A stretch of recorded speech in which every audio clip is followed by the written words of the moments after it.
here on this Tuesday. After salvaging a 3-game set against Oakland with a win on Sunday, the Toronto Blue Jays and John Gibbons had an off day yesterday in Phoenix and getting set for 2 games here at Chase Field against the D-backs. Here is his lineup on this Tuesday. And Michael Saunders, over the last 5 games, struggling. Just 1 hit. 1 for 17 at the plate. Kevin Pillar, over the last 10 games, hitting .351. 5 runs scored. And will that continue here tonight against this right-hander? This is Zach Godley's. Diamondbacks are looking for some alternatives with Zach Greinke on the disabled list with an oblique strain, so they just recalled Zach Godley from AAA Reno today. He has made 6 appearances for the Diamondbacks, including 2 starts. Last time out, he beat the Padres in his last start. That was on July the 5th. He's making his first career start versus the Blue Jays, but his second career appearance. If you remember, we saw him back at Rogers Center on June the 22nd in relief. He pitched an inning and 2/3. He gave up a home run to Troy Tulowitzki. The defense behind Godley. Drury in left, Michael Bourne in center field, and Tomas in right. Jake Lamb, the National League Player of the Week, at third. At short, Ahmed Segura at second, and Goldschmidt at first base, the All-Star. Here is the battery. And in left field, that is Brandon Drury. They've used 8 different left fielders this season. He's an infielder by trade, but he's made starts at third, second, right, and now left field. This is going to be his 18th start in the outfield. He has struggled out in left field, making that adjustment from the infield to outfield. It's not an easy thing to do. Devin Travis is the hitter, batting .263, 6 home runs. He's driven in 22. Godley with a count of 0-1. 106 degrees outside as the pitch is fouled off. 80 inside. That's the key. Very comfortable. It's very comfortable inside. It was smoking today. Did you get a chance to walk around today? I did. Outside? Yes. Why? It was lovely for 2 minutes. Countdown, 1 ball and 2 strikes.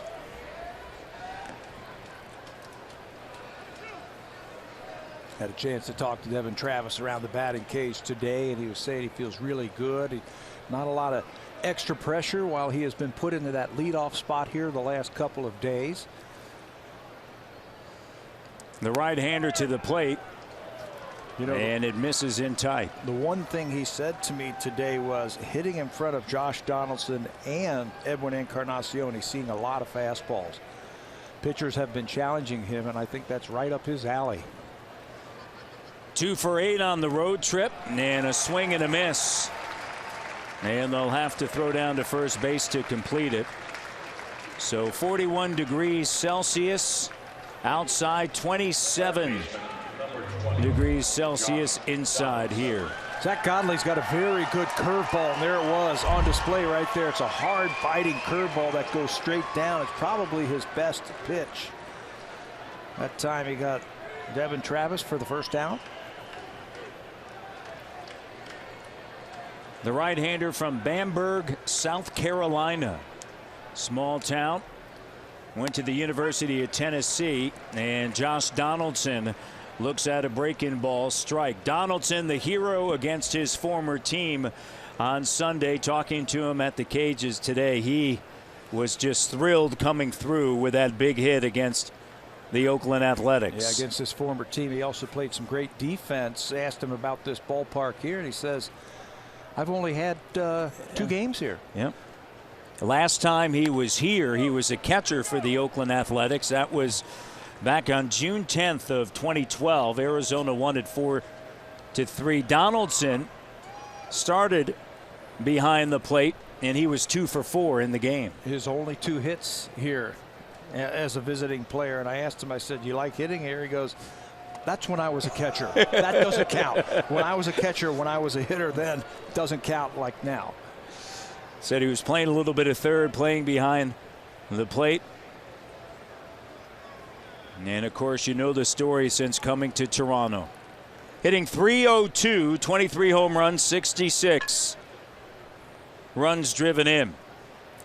Godley, the right-hander. And this one is hit high in the air to left center field, and cruising over and in is Bourne. Just got underneath it. And here comes Edwin Encarnacion. He loves playing here. We talked about it in the opening. He is so hot in the desert. This is, as a Blue Jay, 11 hits, a .524 average. 7 of those 11 hits have left the ballpark. He's got 12 RBIs. And how about that OPS right there, over 2? 2.219, ridiculous. He says the backdrop here, I can see the ball so well. I'm so confident when I'm in that batter's box. And it shows. 15 games here. And with the Reds and the Blue Jays, 8 home runs, 13 runs driven in, hitting .321 lifetime here in the desert. You know, he's the veteran, and he has played here before.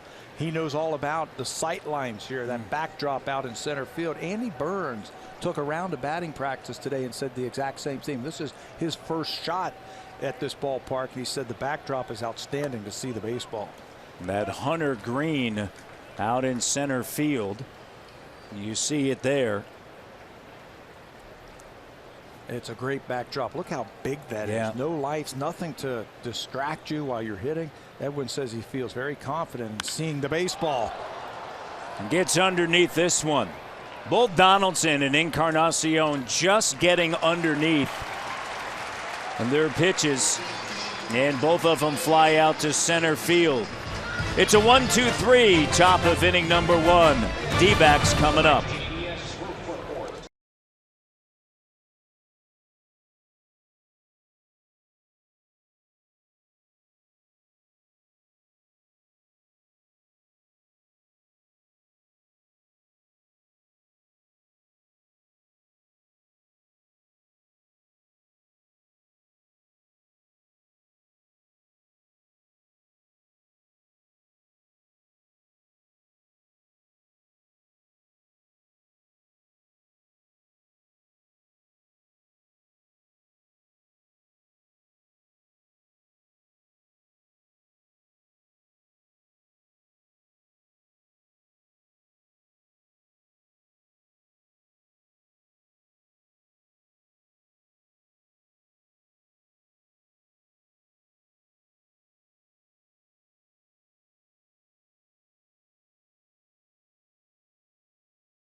Lineup here on this Tuesday. His team just took 2 of 3 games from the Los Angeles Dodgers over the weekend. Last series, Michael Bourne hit 6 for 14, 3 RBIs and 4 runs scored. And Jake Lamb mentioned he was the National League Player of the Week. That week was just really a weekend, and what a weekend, Tabby, it was for Lamb. He was 7 for 12, and on the hill, the All-Star. This has a nice ring to it. All-Star Aaron Sanchez makes his 19th start of the season. Aaron pitched the 4th inning at the All-Star game last Tuesday. He made the team on a very impressive first half. 9-1, 297 earned run average. He has never faced the Arizona Diamondbacks. Gene Segura takes a first pitch strike. It has been 9 days since he last pitched. That was against Detroit. Now, he did, of course, appear in an inning, a line drive base hit the other way for Segura. He's aboard on the second pitch from the right-hander Sanchez. He pitched an inning in San Diego. This is a free swinging Arizona ball club, so you've got to get the ball down. Aaron's got that great sinker, but that one just stayed up. And Segura, he is walking up to that home plate area, swinging the baseball bat just like a lot of the other Arizona Diamondbacks, so you got to make solid pitches. Segura hitting .304. Here's Bourne hitting .271. The center fielder looks at a pitch down and in.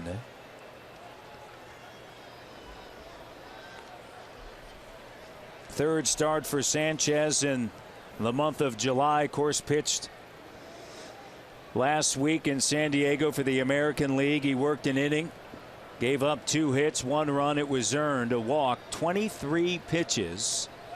And the runner is off. Martin down to second. The tag, the sweeping tag by Tulowitzki. It's out of the glove, and a stolen base for Segura. This is a D-backs team that is feeling good about themselves after the weekend against the Dodgers. They've got athletes all over the diamond. That's going to be their 65th stolen base of the season out of 84 attempts, the 16th for Segura.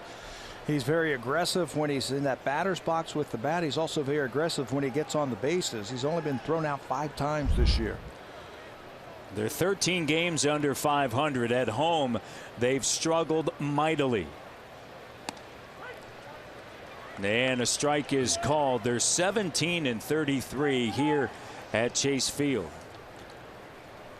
That is hard to believe when I saw some of those numbers, what they have done here at home. It's a good offensive team. They got some pretty decent pitchers, but they just cannot win here. Even with the bag at the corners, and the pitch misses. Ed Hickox is behind home plate calling the balls and strikes. Only the Atlanta Braves are worse at home, 14-36. How about that? Just 17 wins this year for Arizona here. And Arizona 23-20 on the road. So if they could just take care of things at home. And of course, Zach Greinke is on the DL. Strained left oblique muscle. Ground ball. Edwin Encarnacion able to handle it. He'll go to the bag. And moving over to third base is Segura with 1 away here in the bottom of inning number 1. Behind Aaron Sanchez in left field, Saunders Pilar patrols center, and Junior Lake gets a start in right field. Donaldson, Tulowitzki, Travis, and Encarnacion the start at first base in interleague play. Sanchez and Martin the battery. Junior Lake gets the start in right field because of the injury to Ezekiel Carrera. He's got an Achilles problem that has been bothering him for a couple of days, so Junior Lake will get the start in right field tonight against the right-hander. Ground ball to the right side. Covering the first base bag is Sanchez. And they're able to get Goldschmidt, but not before the run scores from third, and that is Segura. Nice play, alert play by the pitcher. Sanchez on that big hopper by Encarnacion. You know, that's good fundamental baseball by the Diamondbacks, and Goldschmidt's always been an RBI guy. He's got the perfect chance here. Just get the ball, keep it in the middle of the diamond. You're going to get yourself an RBI. Single, stolen base, move the runners over, score on a ground out. Arizona takes the lead early. Stolen base, move them over and get them in. And here is Jake Lamb. Lamb looks at a pitch high. He just tore apart the pitching of the Dodgers over the weekend. It was the first time that Arizona took a series since June 10th through the 12th when they handled business against Miami. And when I say take care of business in a series, that's at home. They hadn't taken a series in over a month and here in Phoenix. That's not what they were expecting this year. They loaded up in the offseason. Went out and got Zach Greinke. They traded for Shelby Miller. Miller's in AAA now. AAA. Go figure. I mean, with all the success he's had, of course, last year struggled, but that was on a bad team. But now in AAA, 25 years of age, a right-hander, an ERA better than 7. To the right side, there's Travis. He'll go to first base. And out of the inning. Lamb grounds out to end the bottom of the first. 1-0 D-backs. Let's go to the second.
News today regarding Jose Bautista. The toe is now 100% healed. He will play in Dunedin tomorrow. Then he will fly to Buffalo on Thursday, play for the Bisons Friday, Saturday, Sunday. And if all goes well, John Gibbons says there's a very good chance we'll see him back in the Blue Jays lineup on Monday. He did say, though, because of what he went through, he'll be playing some DH most of the time in right field, but they don't want to risk him suffering any more injuries. So he will be playing in right field when he returns to the Blue Jays. Let's get you back to Pat and Matt. Guys? All right, good news there for the Blue Jays and Jose Bautista. That's really good news. They were thinking maybe in August, but now they're hoping that on Monday after the Seattle series, I think San Diego comes into town. That's when we'll see Jose again. Saunders to begin things here in the top of the second inning, then Martin and Tulowitzki. John Gibbons said before the start of the game that Ryan Goins is a few days away as well, and that Jay Happ, remember, he hit that line drive off of his left forearm, but he was checked out by doctors and everything is okay, which is great news. And no, as that bat helicopters into the front row, no x-rays needed to be taken on Jay's forearm, so he should be okay. That's a gamer bat. You got to have that one. Got to pass it back. That one's got all the hits in it. And it looks like Michael's going to go over and get it and exchange and give him that one. Heads up. Incoming. Got to be alert. A little extra stickum. Not as much pine tar as back in the day. Outfield straight away. Saunders hitting .289, 16 home runs, and 43 runs driven in. And a swing and a miss, and he's out. That's going to be the second strikeout now for Godley, the right-hander. Godley's got a very good two-seam sinking fastball. It sinks and tails when it gets to the plate, and then he can try and finish you off with a curveball. That's another one of those hard curveballs. This guy, you might not know much about him, but he's got 6 wins in his first 8 career starts. First time in team history that has happened in this organization. The right-hander trying to become a mainstay. He's 26 years of age, 6'3", 240. And the breaking ball, the Martin, is outside. Arizona optioned reliever Edwin Escobar after Sunday's game to make room for him. Doesn't have much history against the Blue Jays. Martin has seen him once, 0 for 1. Pilar 0 for 1. Smoke 0 for 1. Travis 0 for 1. However, Tulowitzki, who is waiting on deck, he went big fly on him. This is just his 4th professional season, and he spent his first 2 in the Cubs organization. Remember, he came over here for Miguel Montero. There's Tulo waiting on deck. He was selected out of high school in the 50th round by the Mets, didn't sign. 10th round selection in 2013 by the Cubs. He has a 1-0 lead here, and Martin goes the other way, laces a line drive into right center field over to play at Tomas, and it's a 1-out single, and here comes Tulowitzki. Well, let's go back to that 2-game series the Blue Jays had at Rogers Center. Tulowitzki is going to face Godley and do this. Looked like a cutter that he was going to try and front door against Tulo, and he said not so fast. It hung out over the plate, and he's just been swinging the bat just more aggressively. It looks like Troy has gone into the batter's box saying, whatever I see, I'm getting ready to swing, and he's been hitting the ball on the nose for a while now. Had a home run over the weekend with 3 runs driven in against Oakland. Martin over at first being held on by Goldschmidt, and the pitch is low. Well, that was a great swing by Russell, taking that ball the other way like that. He's so good when he works that side of the field. Yes, sir. Right back through the middle. Stayed on it, ripped it the other way. Tulowitzki awaits, and from the stretch, Godley, and it's in the air, and it fouled off to the right side.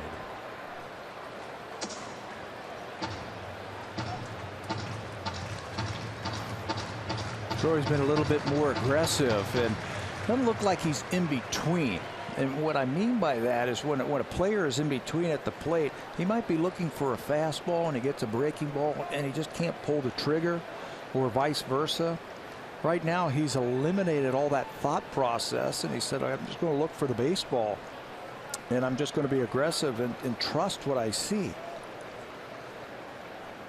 Godley to the plate, and a breaking ball down low and away. Tulo's also backed off just a little bit of all the swings, all the work in the cages, and all the extra batting practice. You know, when there's optional batting practice, hey, you're not going to lose your swing, right? If you take a day off from hitting, save it for the game, and he's doing that. He's been swinging the bat a lot better.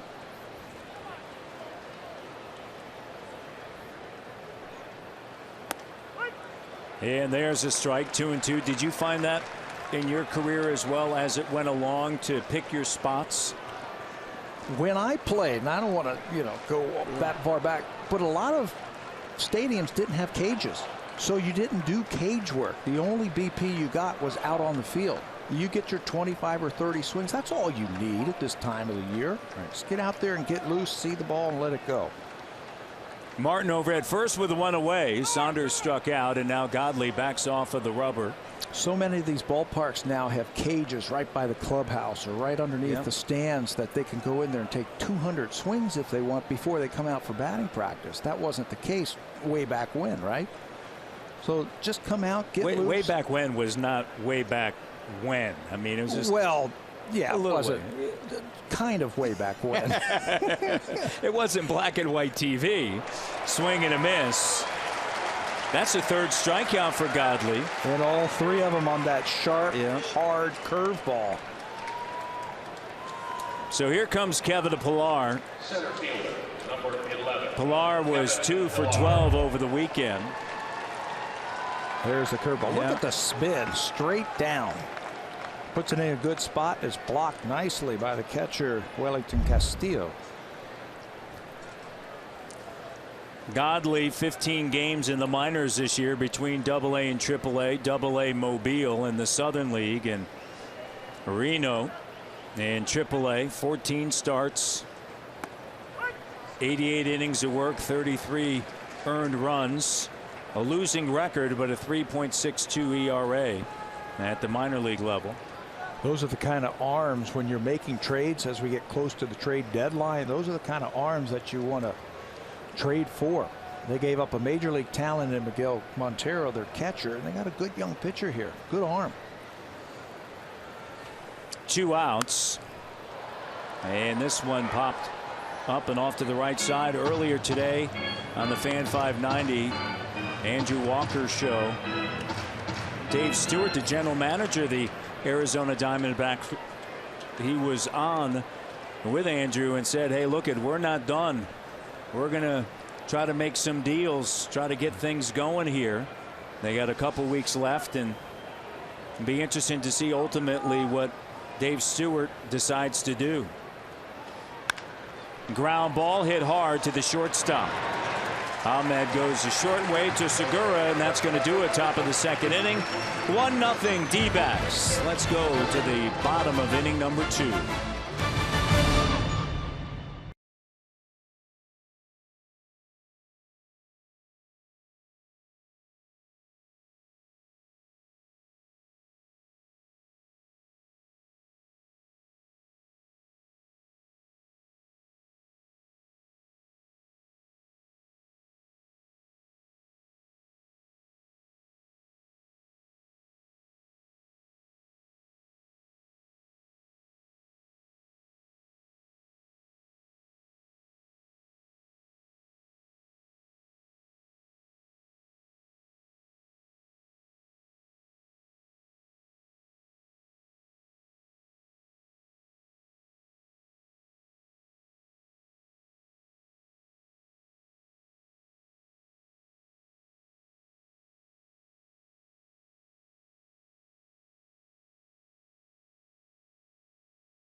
Earn some points. Here's tonight's code. It's MBJ7761. Enter that, and you'll earn those points simply for watching tonight's broadcast. The entry box can be found on your My Blue Jays homepage. Code must be entered by 4 a.m. Note that time, 4 a.m., because we're out here on the West Coast. We'll have a new code for you tomorrow. We'll see if this young lady can stay up till 4 a.m.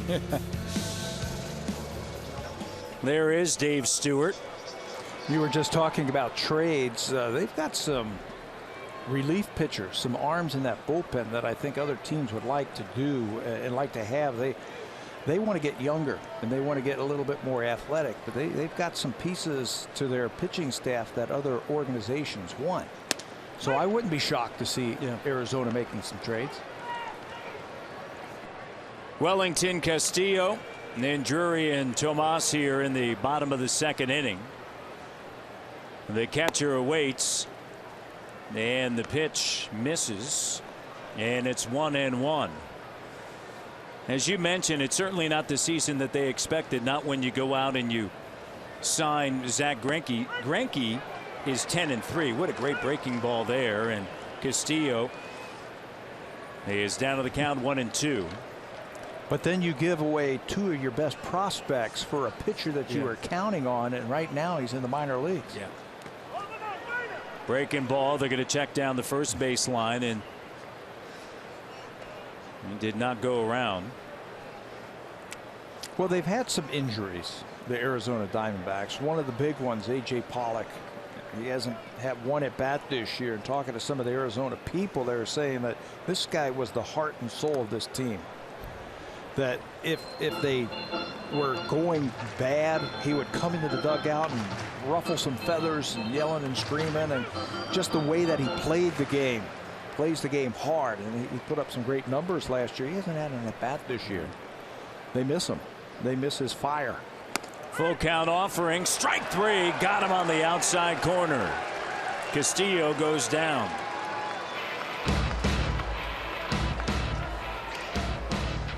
Home Hardware and Building Center locations. Proud partners of the Toronto Blue Jays. Homeowners helping homeowners with expert advice.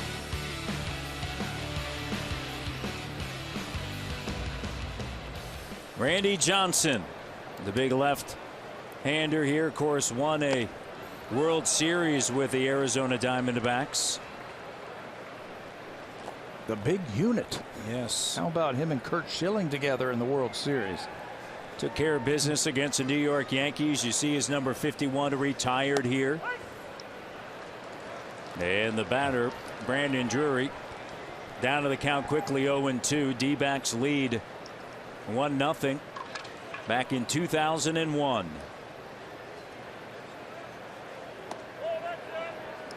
He's hooking that curveball, really wrapping it behind his back just a little bit longer than I've seen before, and it's throwing him off just a little bit. And you see the numbers for Drury, and he just pours in that fastball, and that is 2 strikeouts, both looking. And let's check in with Hazel. Right field, number 24, Yasani Tomas.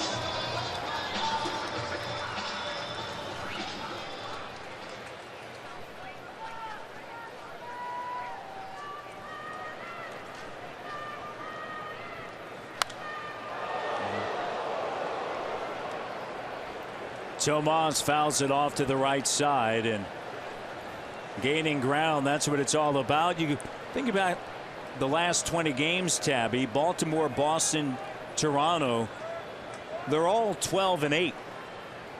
And so when one of them stumbles a little bit, past the diving Donaldson down the line, Tomas now is going to jump towards second base, and he has a stand-up double. So when Baltimore or Boston, if they stumble, that's when you got to take advantage of it. Tomas looked pretty good the last time we saw him back at Rogers Center. He had a couple of hits, a home run, and a couple of RBIs, and he starts it again. Hits that breaking ball past Josh Donaldson down the left field line for extra bases. Now in scoring position, Donaldson did everything he could to try and knock that ball down and keep it on the infield.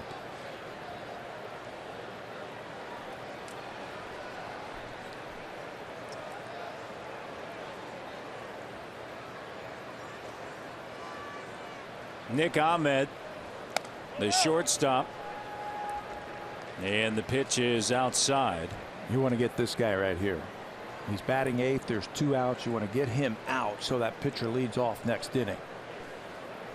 Segura is in the hole. He led the game off in the bottom of the first inning.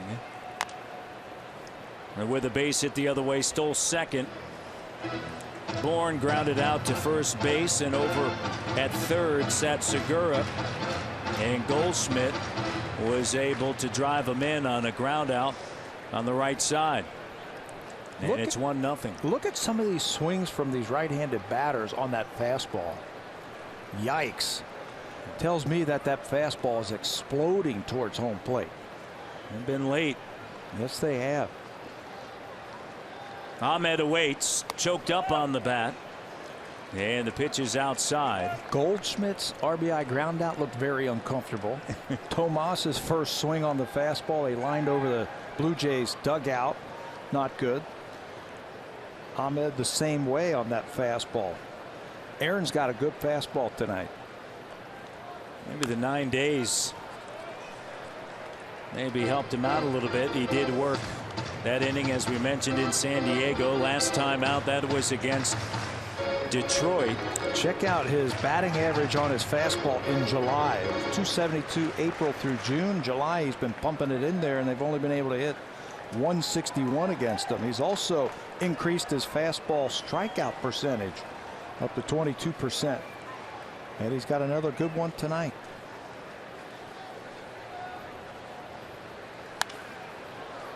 Fouled off to the right side late once again, and the count remains 2-2.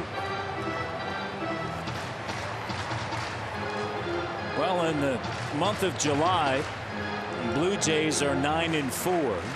They're tied with the Marlins and the Pirates for the second best record in Major League Baseball. Boston entering the day 9-3 with the best.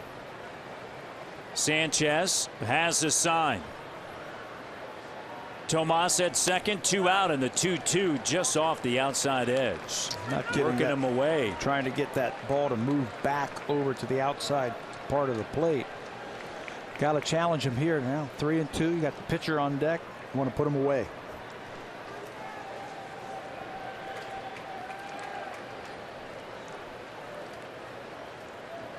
The 24-year-old to the plate. Swing and a miss. Sanchez got him. Strikes out the side. Tomas did double. Ahmed goes down swinging to the third.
All the action with Carolyn Cameron and Carly Agro. They'll have you covered on Sportsnet Central. That goes weeknights 1 a.m. Eastern, 10 p.m. Pacific. And Tabby, you know as well as I do, both pretty good ball players as well. Yes, they are. We saw them out on the field for a softball game. No, we played hardball that day.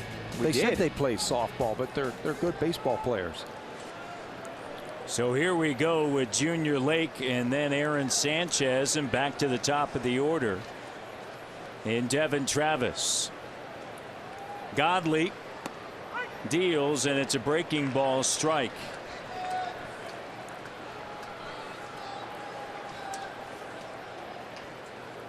Lake played on Sunday in Oakland.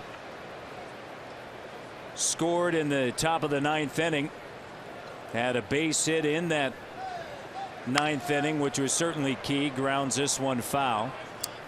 That was the series. In that series, Ezekiel Carrera hurt his Achilles tendon.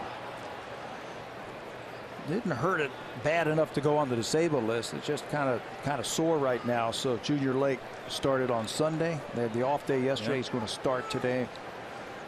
See if he can feel. Carrera probably won't play tomorrow with the left-hander Patrick Corbin going. So then he'll have another off day. Then Thursday's an off day, and he should be okay for the Friday series.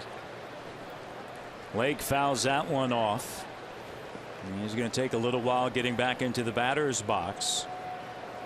In that 9th inning, Pilar grounded out to begin the inning. Game was tied at 3. Then Smoke got a base hit. Burns became a pinch runner. Lake with a single. After Travis struck out looking, that's when Donaldson came through with a double.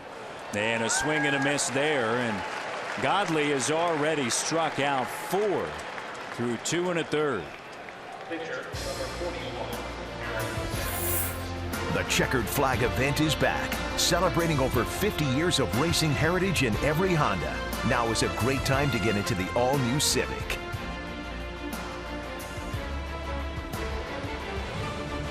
Sanchez in the batter's box. Lifetime 0 for 7 with 4 strikeouts. Was taking BP the other day in Oakland, getting ready to swing the bat.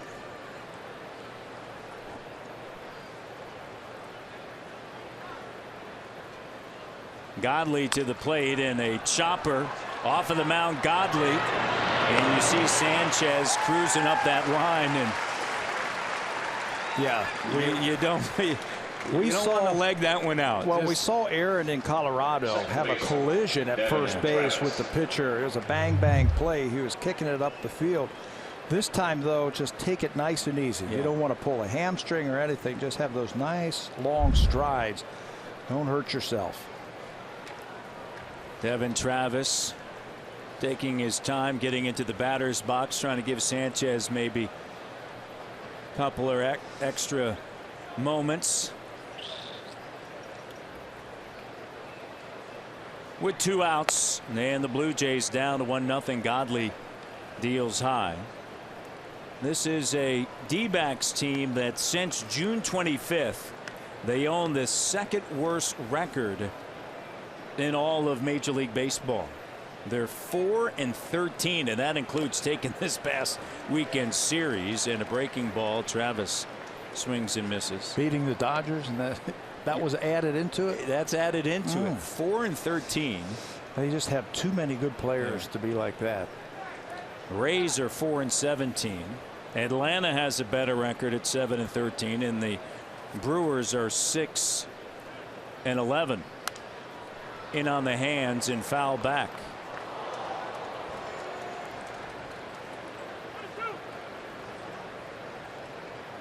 But as you mentioned, injuries certainly a factor, and then players that they have counted on just happen to come through.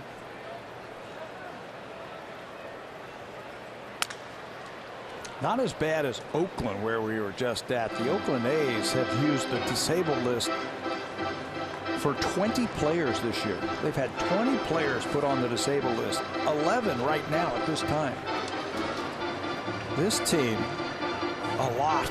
They've had a lot of key players go down and miss some time. Their best pitcher on the disabled list, Zach Greinke. Their best outfielder, A.J. Pollock, on the disabled list.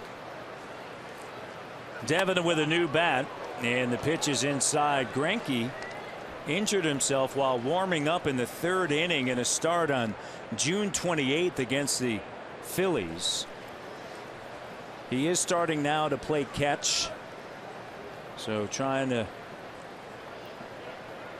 get back on the right track. This one lined right back through the middle. Great piece of hitting by Devin Travis with 2 away. The second hit against Godley. You know, what an approach by Travis. He was looking for the ball out over the plate. Even when he got to 2 strikes, he was still hunting for something out over the plate. When they tried to slip that cutter by him, he was ready for it. Watch how the hands stay inside the baseball. That keeps that bat right on that hitting plane a long time, and is rewarded with a solid single to center. 3rd hit on the road trip. And Donaldson, who just missed one last time up in the top of the 1st inning, his first AB here, cranks this one into left field, and runners at 1st and 2nd. And here comes Edwin Encarnacion. I think it's safe to say that Josh Donaldson was sitting on the curveball that time. That was a first pitch curveball. He saw it right out of his hand. Jumped all over it. Curveball's been good to him. 4 strikeouts with it, but it's hanging on the inner part of the plate, and you can see the catcher, Wellington Castillo, duck as that ball stayed in the ballpark. At the plate, first baseman, Edwin Encarnacion. He's been the best since 2010. And what is that translated into for the Blue Jays? Wins. Since 2013, the Blue Jays own the 3rd best interleague record. They're 45-30. Pirates are 1st, Boston 2nd, Blue Jays 3rd, and the Orioles 4th.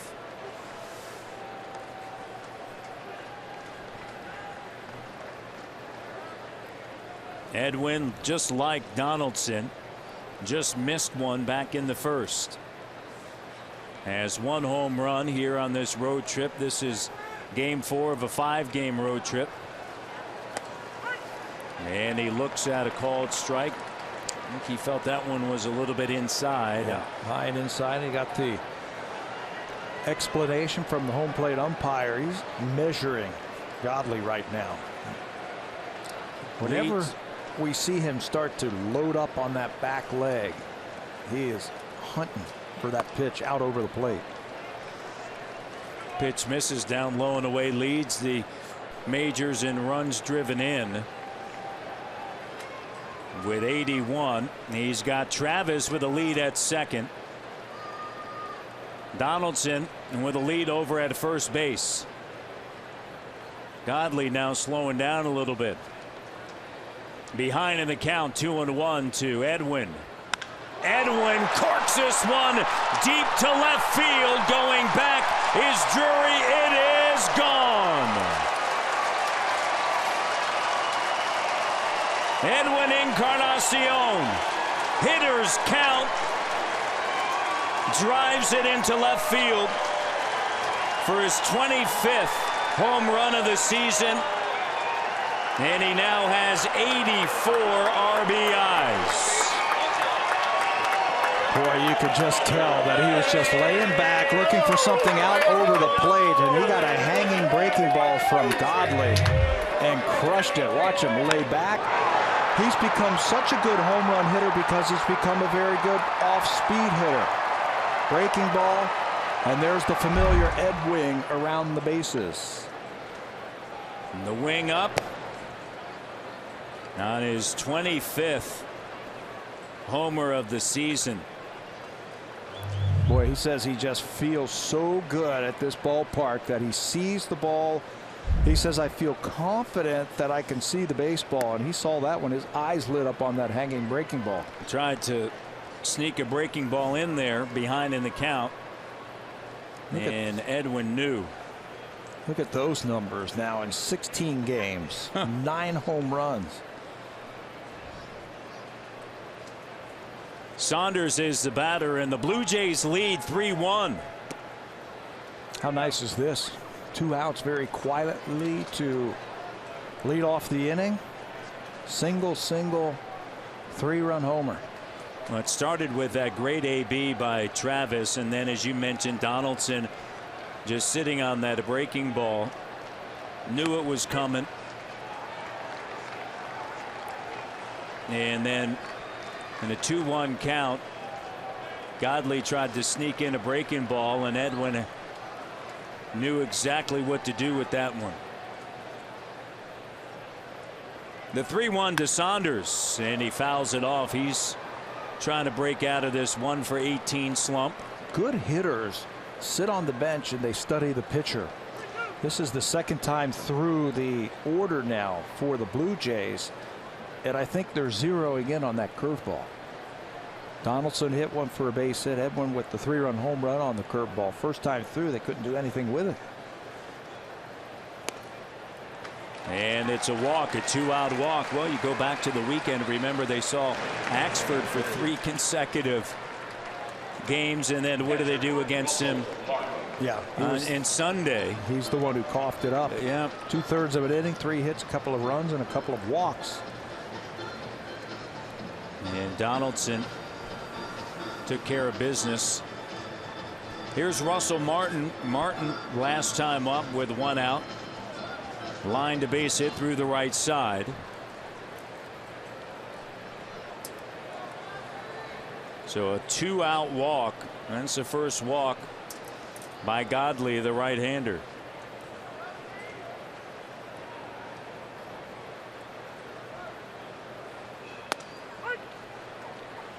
And a strike is called against Russell. Saunders at first base being held on. Goldschmidt's there. Not really a threat to steal, especially with Wellington Castillo behind the plate. He has thrown out 37% of the runners, so let him hit. There's a strike. A year ago at this time, through 94 games, the Blue Jays 47-47. 10 games above 500 here in 2016 through 94.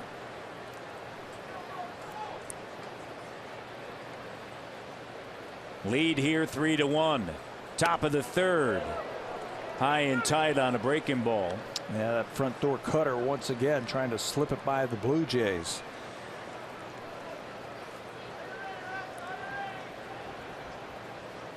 Edwin Encarnacion, his 8th home run here as a member of the Blue Jays in 7 games. Godley comes set in the breaking ball. Did he go? They'll check down the first base line. Dana DeMuth says no, and he didn't go, the crew chief. 2 balls, 2 strikes, 2 away here in the third. Bourne shades Martin toward the gap at right center field. Godley now backs away. Boy, they've made him throw a lot of pitches this inning. A lot. He has been out there a long time. And he has slowed considerably in between each pitch. He has thrown 26 already. There's 27. Got him. Breaking ball. And he strikes out Russell Martin. That's his 5th strikeout. His first one looking. Speaking of looking, Edwin Encarnacion looking at home run number 25.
Center for the Friday Fan Festival presented by Bricardi. Our pregame performance is by Jess Moskaluk. The patio opens at 4:30, and then you watch the Mariners and the Blue Jays. Go to BlueJays.com for tickets. Also a chance to see former Blue Jay Adam Lind, who guys hit a big walk-off home run for the Mariners just yesterday. Behind home plate, it's that time of year you're going to see, Tabby, a lot of scouts. Well, there's a story here. You see the man in the front row here bent down. He just behind there. That is Blake Crosby. Blake Crosby is the area scout. He actually works for the Blue Jays, and he signed tonight's starter, Aaron Sanchez. The gentleman in the third row behind the man in the red there, Dave Yoakum. He works for the White Sox, but 40 years ago, he signed another first-round draft pick. Do you know who that was? You're talking to him. Right here in the booth. There's Dave Yoakum. He works for the White Sox. At that time, he worked for the Yankees, and he was the scout who signed me, first rounder. He probably is listening to our show. You can see right there. And then Blake Crosby, who was the amateur scout in Barstow, California, who saw Aaron Sanchez as a youngster, said he was a great kid then, just like he is now. Said he used to bring water out to the scouts after they were scouting them, scouting him in high school. That's the kind of guy he is. It can get hot in Barstow. Yep. And he says, is there anything else I can get for you? They bring him waters after they scouted him. Well, they were both right. That is for sure. As Godley, the pitcher, drives it to right field for a leadoff single here in the bottom of the third. And he had right on Sanchez, and they were right on Tablet. Godley had to hustle down the first base line because that ball was hit so sharply right at Junior Lake, who was playing shallow. And he had thoughts of maybe throwing him out at first base, and Godley said, I need this hit. Watch him one more time right at the right fielder. He's going to sprint through the bag to pick up that base hit.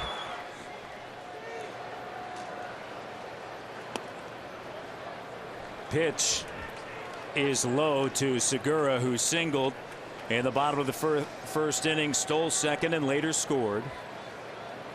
Hitting .306 now. Double play depth through the middle.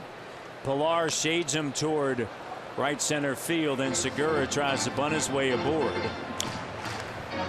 Not a bad idea right there. They need some base runners. He caught Josh Donaldson back behind third base.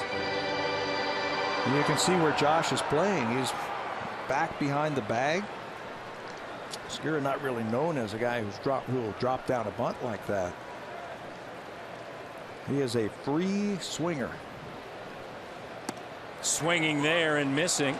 And Martin checks in over at first base, and the ball gets away from Encarnacion. They're playing behind Zach Godley, the pitcher, the runner at first base.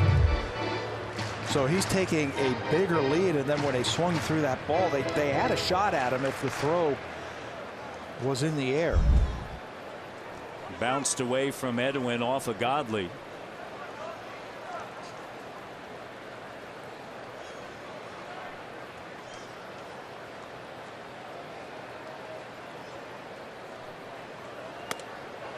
Fastball up and in. Did he go around? No. Man, that ball is exploding to the plate tonight.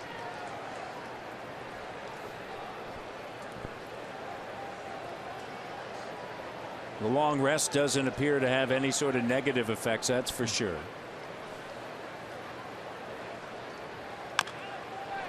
Chopped off of the plate, high in the air, tough play, no place to go. Boy, that is unfortunate for the Blue Jays. Sanchez makes a great pitch, got that sinker dive bobbing at home plate, and Segura just tops it, hits it off of home plate, and no chance to come up with anything here. Watch how high this ball goes. By the time Donaldson runs it down, Segura is going to have himself an infield hit. Nothing you can do about that. Nothing. Now the Blue Jays infield has come in to talk about the bunt defense here. This is a bunt situation right here with Michael Bourne. You've got the pitcher running at second base, so you can play a third. You can make the play to third base if he does indeed bunt. Donaldson in at third, Edwin in at first, and swinging away is Bourne. First time up, Bourne moves Segura from second over to third. Goldschmidt awaits on deck.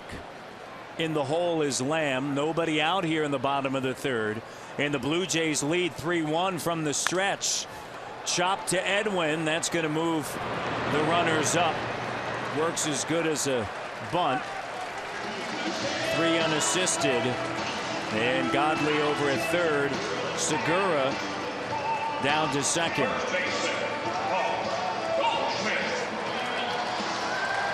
Goldschmidt has an RBI.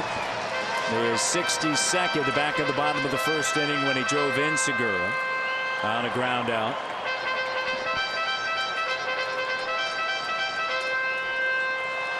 The all-star first baseman in the batter's box to face Sanchez.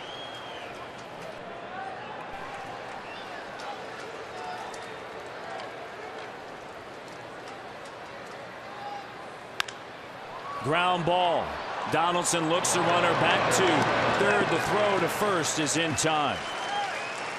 That's a big one right there. The second out here in the bottom of the third. Godley, the pitcher, over at third base, and Donaldson able to get Goldschmidt at first. Big RBI man right there, but if you hit it to the corners, they're playing halfway. There's no chance for Godley to move up. Josh gave him a quick look. Looked him back to third base and then recorded the out. Now you've got to deal with the National League Player of the Week.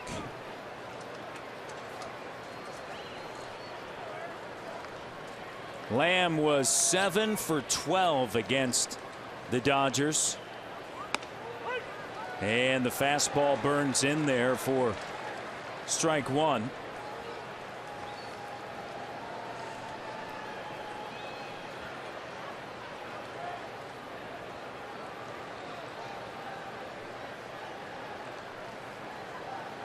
Lamb awaits, and the fastball up, and no, he did not go around. You're just not getting a good look at that fastball. Things exploding. That ball was on top of Jake Lamb.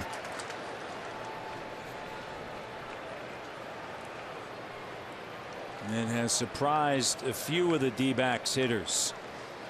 1-1 in the air to left center field. Moving over is Pilar, and Pilar's going to put it away. Arizona threatening in the bottom of the third. They're 0 for 6 now with runners in scoring position.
Tomorrow, following the Blue Jays Diamondbacks game, we have some more American League East action as the Orioles and Yankees continue their 4-game series. That one gets underway at 7 o'clock Eastern, 4 o'clock Pacific. Watch Mark Trumbo, the home run leader in the majors, go up against the New York Yankees. That again is 7 Eastern, 4 Pacific on Sportsnet and Sportsnet Now. And once again, the Baltimore Orioles lose, Matt, so a chance for the Blue Jays to gain some ground in those standings. Up to date, Boston a half game back. Blue Jays 2 games back. Chance to make some moves on these teams as they go against each other. The Blue Jays are going to have this series against Arizona, then back home they get Seattle, and then they get San Diego, and then they get the Orioles to finish off the month of July. So a chance to gain some ground on Baltimore. Speaking of moves, do you see Baltimore? You know that Boston's going to want to continue to be active. Certainly you hear that. Do you see Baltimore? Yes, absolutely. I see them doing something. Try to get a starting pitcher. They need a starting pitcher. Some of the guys that they have signed over the last couple of years, Giovanni Gallardo, Ubaldo Jimenez, have not really worked out for them. Tulowitzki to begin things, then Pilar, Lake, if anyone gets on the pitcher, Sanchez. And Tulowitzki spins out of the way. Ball one. And how about the Yankees? I mean, they're in unfamiliar territory right now, considering all the success that they've had. Buyers or sellers? I think they're going to be sellers. I think one of the relief pitchers are going to be traded. And I think one of their hitters, everybody's talking about Carlos Beltran being traded. Yes. He might be the guy, but I think one of those relievers, Miller or Chapman, are going to be traded. It would make a lot of sense. And Miller's deal, though, it's a great deal. he's more valuable, I think, than Chapman. Yeah. Because of that. Chapman's a free agent. He might just be a rental. Right. You're going to be able to get more, you would think, for Miller for sure, given the number and the term. Tulowitzki swings and misses. He struck out in the second inning.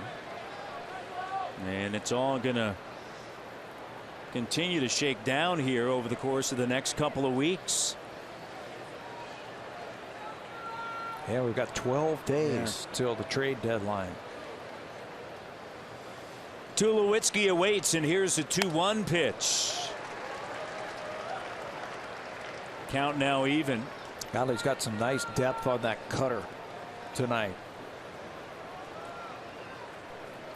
Godley, 27 pitches in the third.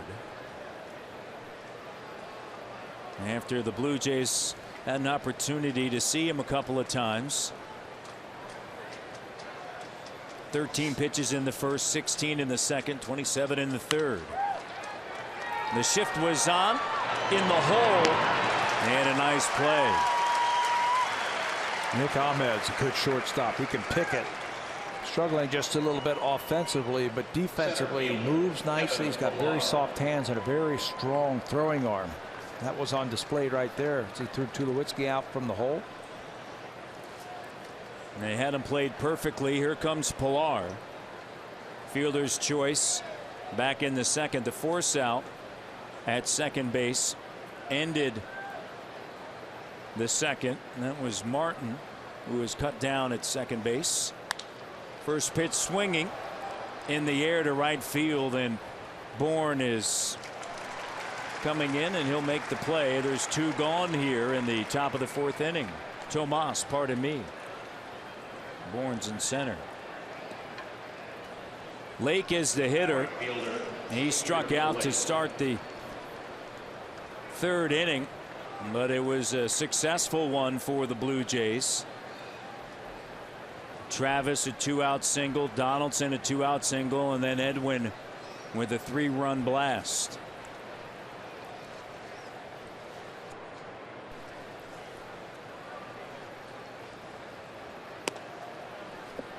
Pitch down, and 1-0.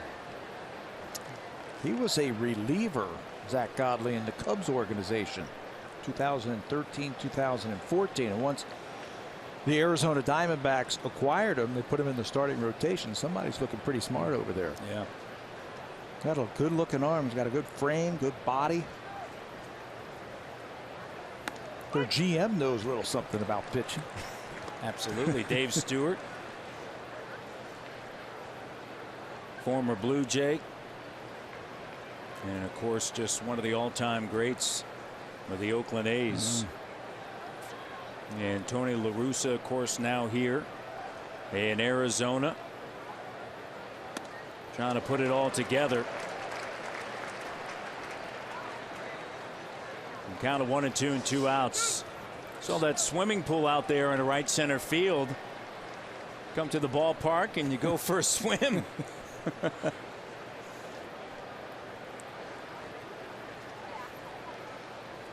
Here's Godley with the 1-2 and 2 away. Breaking ball, and Lake stays off of it.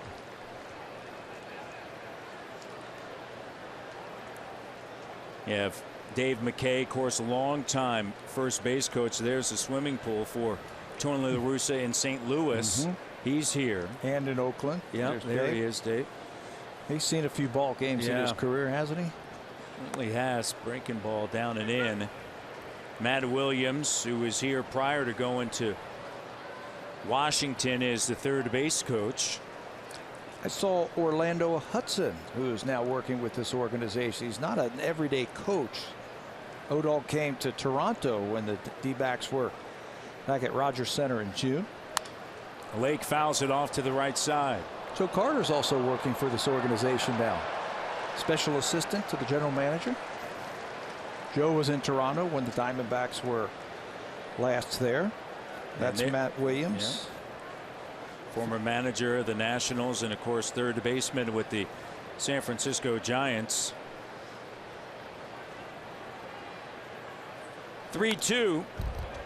And Lake just got a piece of it. A lengthy at bat here for Junior Lake.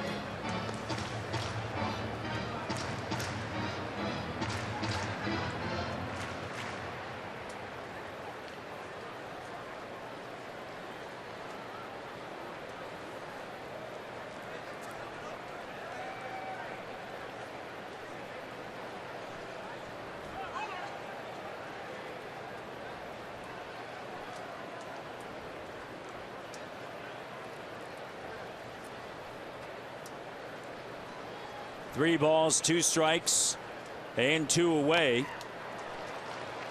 And Lake gets a piece of it again. How about this at bat that Junior Lake's putting up against Zach Godley? 8 pitches. An 8-pitch at bat. Dave McKay, by the way, from Vancouver, British Columbia, the first Canadian Blue Jay. A little bit of trivia there.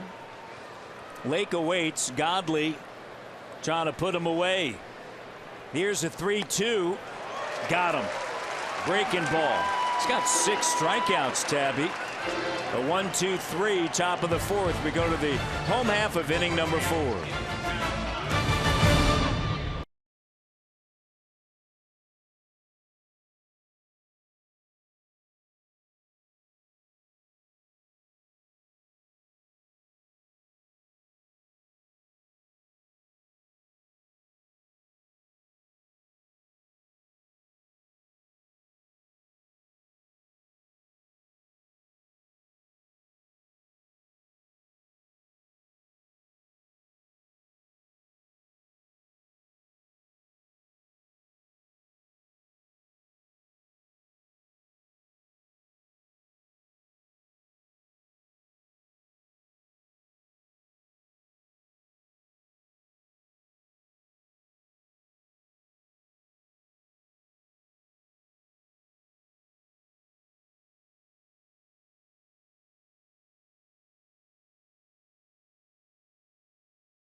Phoenix, they will be at Rogers Center for the remainder of the month, and some great opponents coming in. Adam Lind and the Mariners, July 22nd through the 24th. Then the Padres pay a visit, followed by the American League East leaders right now, the Baltimore Orioles, from the 29th through the 31st. Go to BlueJays.com for tickets. The great thing about the retractable roof, guys, is you'll always have baseball rain or shine, or as is the case here in Phoenix right now, sandstorms. Thank goodness we're indoors. Yesterday, a severe thunderstorm warning here in Phoenix, a sandstorm alert here on this Tuesday night. And Sanchez to the plate. Hey, just the heat. Yeah. 107 outside right now. What is that in Celsius? 41. 41. Yeah, 41. Sanchez, and it's fouled off to Castillo. But it's a dry heat, Tabby. Yeah. It's a dry heat. Heat is heat. Just ask these batters for Arizona off Aaron Sanchez is throwing some heat. He struck out Castillo his first time up. That was looking. Blue Jays lead 3-1. We're here in the bottom of the 4th, and a pitch up and in. And it catches Castillo as that one rode high and in. And Castillo trying to shake it off. He'll walk up the first base line.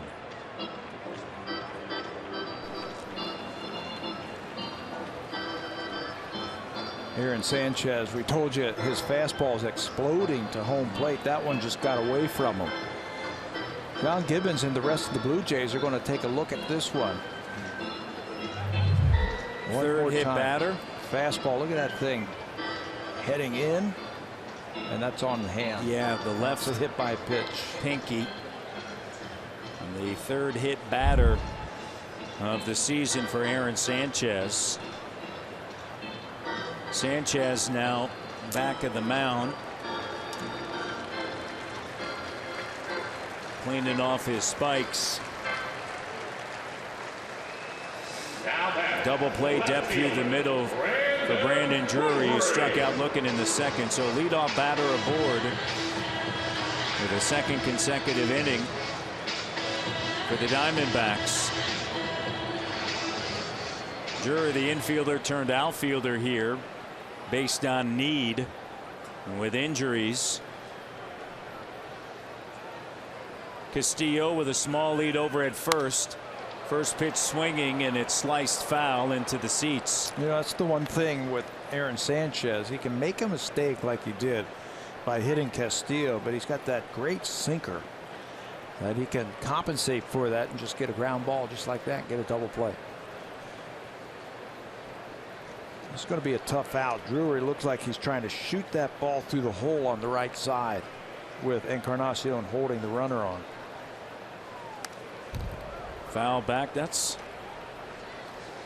was interesting in talking to Russell Martin before the game, just talking about the strength of Aaron Sanchez and the all-star, what he's able to do out there on the hill. And if you just work to his strengths and what he's able to do, he said, look, 95 with that sinking action.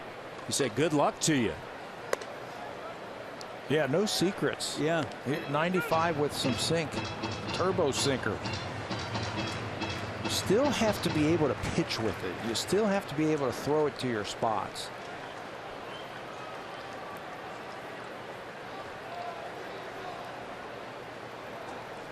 Right-hander looks over at first, and the pitch down low and away. I asked Aaron when we were in Oakland about the biggest thrill about going to the All-Star game. You know what he told me? He said when he was coming in and getting into San Diego, the Futures were finishing up their game and leaving, and he was realizing that, hey, I'm sticking around not for the Futures game anymore. I'm sticking around for the big game, the All-Star game. Got him on the outside corner. Drury strikes out looking. Second time of the night for him.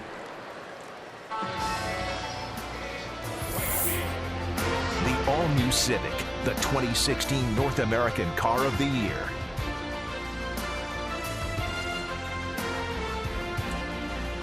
Explosive fastball there on the outside corner. And that's why he's an all-star. 4th strikeout of the night. Second time that he has gotten Drury with a strikeout. Chop back through the middle. Runners at first and second base. That's off the bat of Tomas. This guy seems like he gets a hit every time he faces the Blue Jays. 2 for 2 tonight. And that's the thing in baseball. You make a good pitch, you get a weak ground ball, and it's right over the middle. No chance for either one of Travis or Tulowitzki to get that one. That thing is 3 or 4 feet either way. It's a double play. But it's right over the bag and into center field. You're talking about your conversation with Aaron Sanchez, and you know what a great feeling as he was taking that field and the Futures are coming off, and knowing so many of those players on the. That's right. He was naming a couple of the players. He said, I've known them since 2nd grade. We played travel ball when we were little kids. We were 8 or 9 years old. He said they were in the Futures. I was getting ready for the big game. He said that was the biggest thrill about being an all-star this year. Ahmed is the batter, and Martin's able to track it down. D-backs are 0 for 6 with runners in scoring position. There's one away. Double play depth through the middle. Castillo was hit by a high riding fastball. He's now at second base. Tomas with that base hit back through the middle. Godley, who singled and was stranded at third, back in the third. The pitcher awaits. Ahmed fouls it off at the plate, and the count now 2-1. Nasty. He's grounded into 8 double plays this year. The team leader in double plays is standing over at first base, Tomas. But he rolled that ball into center field. He grounded into 11 double plays. Looking for something on the ground right here to get out of this inning.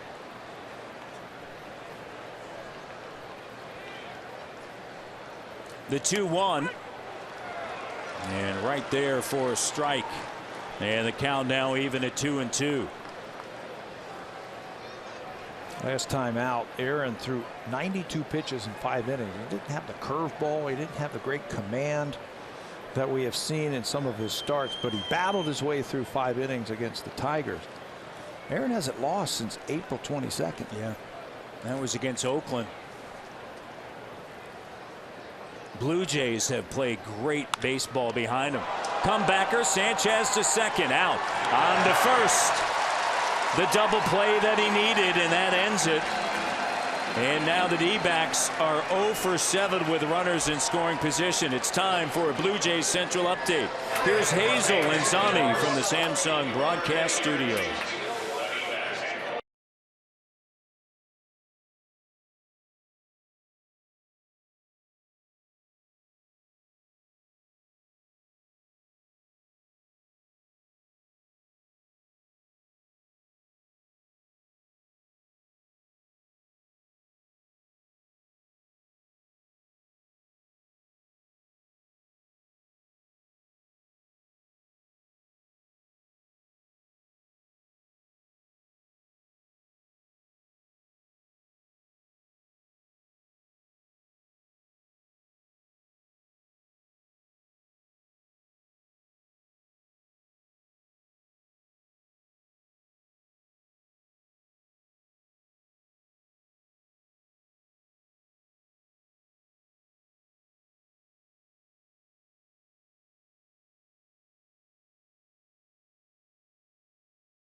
"21 stages, 3,535 kilometers. Watch all the action of cycling's most prestigious events. It's the Tour de France, on now until July 24th on Sportsnet 1 and Sportsnet Now.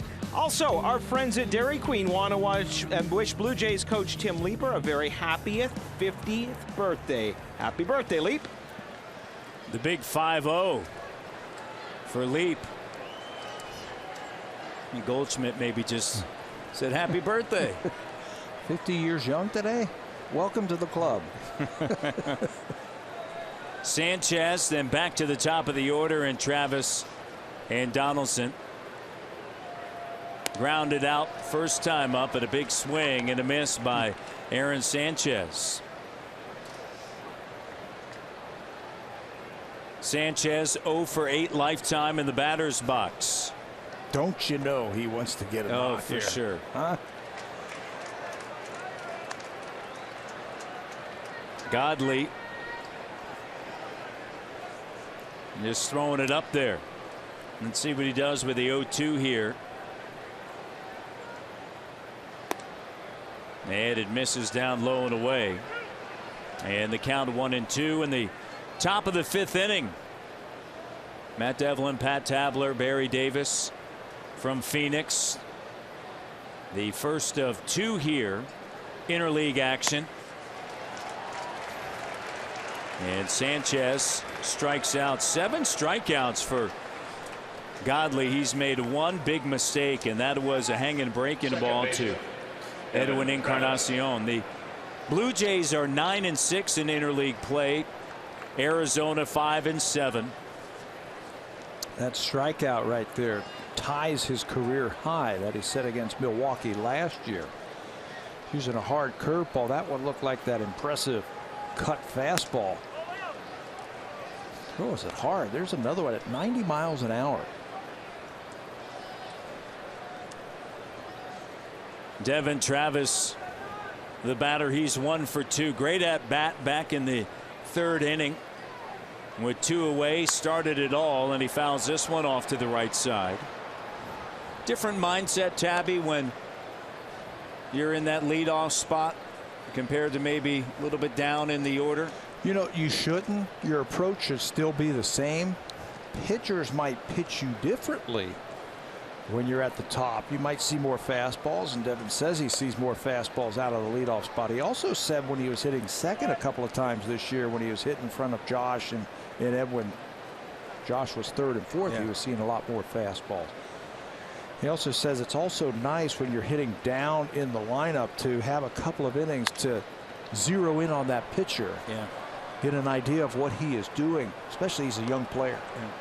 Yeah. That's a lot to ask for a kid, young player like that, to hit leadoff on a very good team, but he can handle it.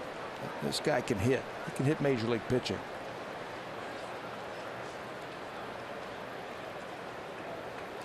Two balls and 2 strikes. And it's down low and away, 3 balls and 2 strikes. Well, there was a time, if you're a leadoff hitter and you hadn't seen a pitcher before, your job was to stay in that batter's box as long as possible and make sure that everybody could see what that pitcher had to offer.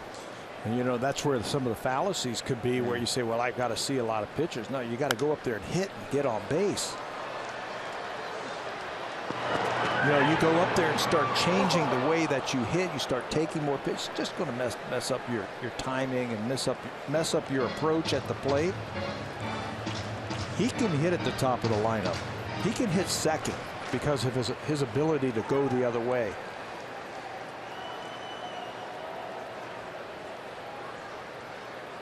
One away, the count's full.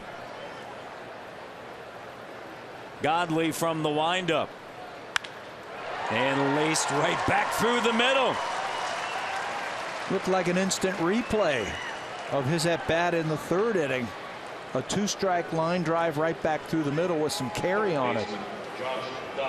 That set the tables for Donaldson and Encarnacion. Blue Jays got their 3 runs. Here it is one more time. Little cutter out over the plate once again, and Devin smacks it into center. With 1 away, Travis over at first base, and so many Blue Jays fans here. You hear the chant of MVP as Donaldson steps into the batter's box. A single back in the 3rd. He's 1 for 2. Devin with a lead over at first base, and the pitch is outside. You mentioned the strikeout, 7, tying his career high. That was against Milwaukee, as you noted. That was Godley's major league debut, August 23rd. Let's go. Over at first base. Go to 3rd. Here comes Devin Travis, rounding second, on his way to 3rd. Scooped up by Tomas, and he'll throw it in to Castillo at home, and Godley an error as he tried to pick off Travis at first base, and Goldschmidt unable to come away with it, and Tomas, the right fielder, had to grab it. By the time he runs it down, really, Devin wasn't going anywhere. He didn't have a very big lead and not really known as a base stealer, but when that ball rolls up the line in right field, it hit the fencing. Watch it one more time and watch where it rolls all the way down the right field line into no man's land. No chance for Goldschmidt, no chance for Tomas to run that down. Devin easily makes it to 3rd, and now the infield has to come in. Donaldson with a count of 1-0. And the pitch misses, and the count 2-0.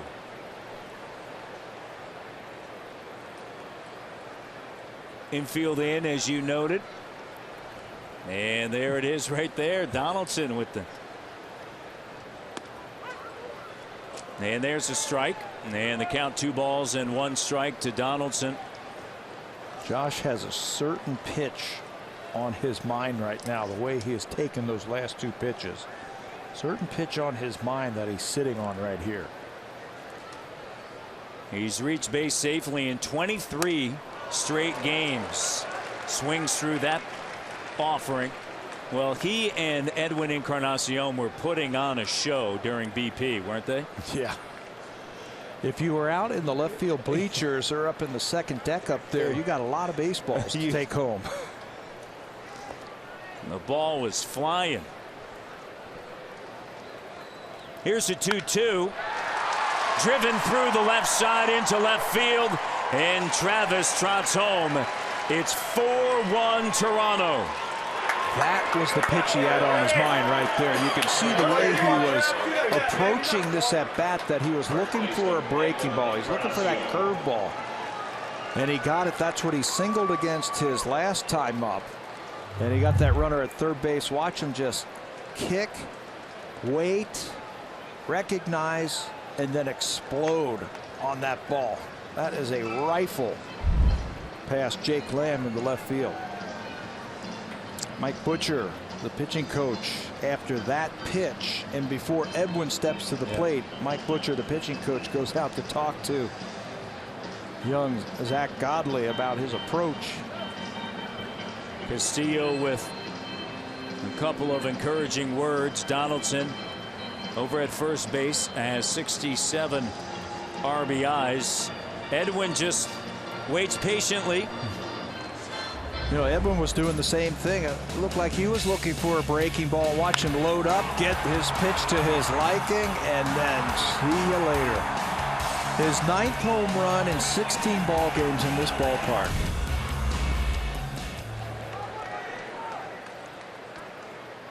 Let's see Godley's approach. They might start trying to jam him. Throw fastballs on the inner half right now so he can't extend his arms.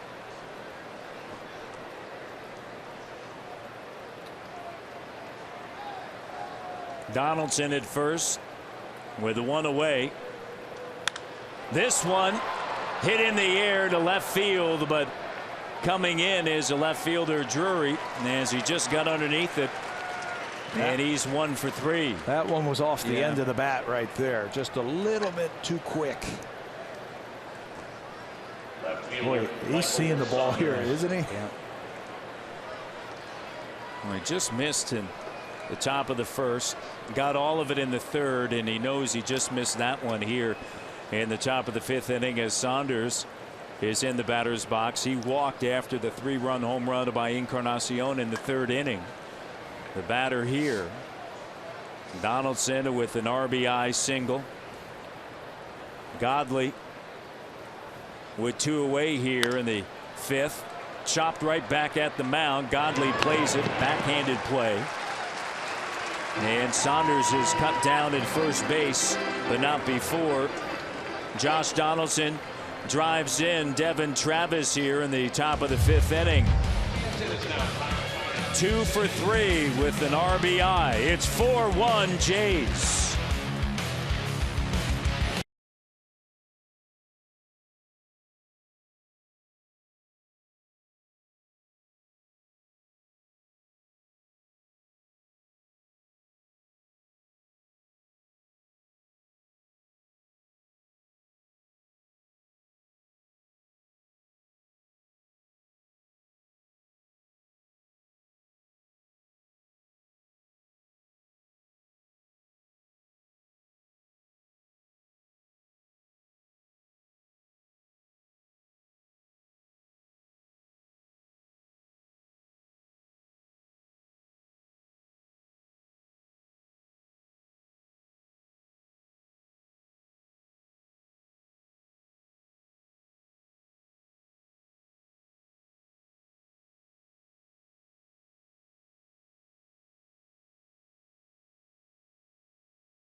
Blue Jay spirit. Enter the TD Comfort Zone contest by posting a video or photo of you tagging @BlueJays and including hashtag TD Tuesday on Twitter or Instagram for a chance to win. For full contest rules, visit bluejays.com/comfort zone. To the bottom of the fifth we go. Let's get you back now to Matt Devlin and Pat Tabler.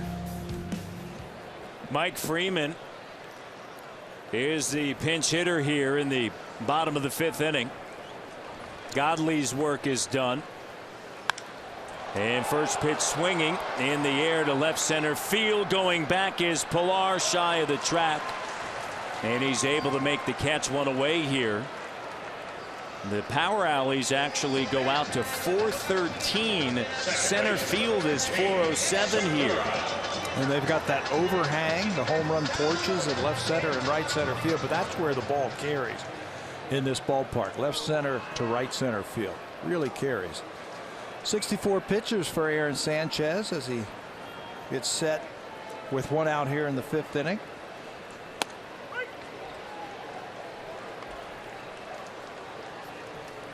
Godley, that final run that he allowed in the top of the fifth inning was unearned.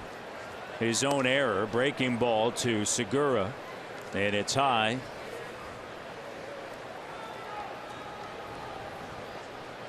Godley, 5 innings of work, 6 hits, 4 runs, 3 earned. Chopped to the left side. There's Donaldson. Fires it over to first base. And Segura is out for the first time here tonight. Aaron's on a nice little roll over his last 5 starts. He's undefeated. Well, he's undefeated since April 22nd, but in his last 5 starts, he's got the ERA under 2, the whip right around 1. The opponent's hitting just 226. His curveball's getting better. His changeup's getting better. His fastball command is getting better. He's only walked 8 batters over his last 5 starts. I mean, this guy, I think you're watching a superstar pitcher perform and grow right before our eyes. In June, he was a perfect 4-0 with a 2.72 ERA. Michael Bourne taking some time looking at his batting glove there. It's almost like they're telling him to take that wristband and tuck it up underneath your batting gloves. Over the last 14 games that Sanchez has pitched, the Blue Jays are 10-4. He's 8-0 with a 2.87 ERA, and opponents are hitting 237 against him. We had a shot of the scout earlier, Blake Crosby, who signed him. I say, Blake, you got any more of these guys in the pipeline? Can you get any more into the organization? As this one has worked out quite nicely. Yeah.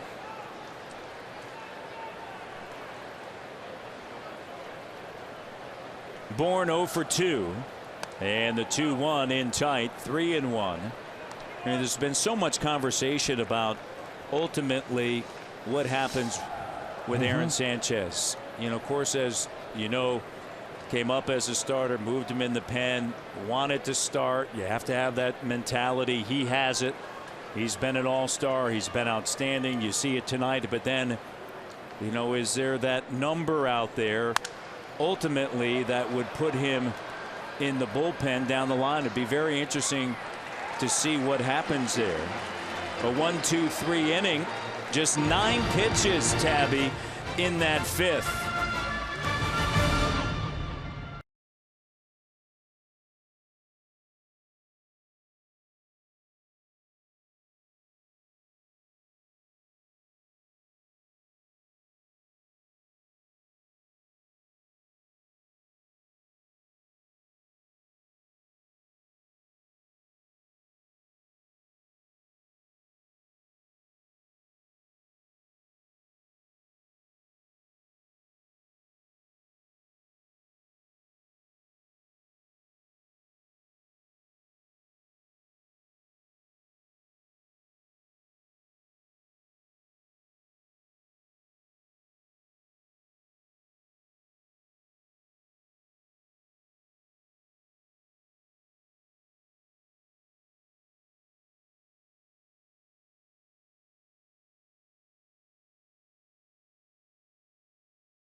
Live on your phone and tablet with the MLB.com at-bat app. Customize at-bat to feature the Blue Jays and stay up to the moment at any moment with scores, news, live game highlights, and much more. Download MLB.com at-bat, the #1 app for live baseball. You see there the big unit and what we believe to be the little unit there, guys. Junior unit, huh? Sporting the Hall of Fame cap. It's got to be his son. Yeah. He was just taking a picture and now probably sending it saying, hey, look it, I just saw Gonzo there. They had the little mascot races. As so many ballparks have now. So a new pitcher on the hill for the Diamondbacks. Silvino Bracho, the right-hander, and he'll come in to face Martin, Tulowitzki, and Pilar. And the first pitch is in there for a strike. There is Silvino Bracho, signed out of Venezuela late in 2011. He's got a good fastball, four-seamer to two-seamer. This is his 4th stint with the organization, the big league club this year, so just 13 ball games. High earned run average. I think Russell was trying to go deep. Swinging out of his shoes. Bracho says that the key for him is fastball location. If he does that, he's going to be just fine. That was a breaking ball that Russell recognized, and it looked like he was trying to hit it 9 miles.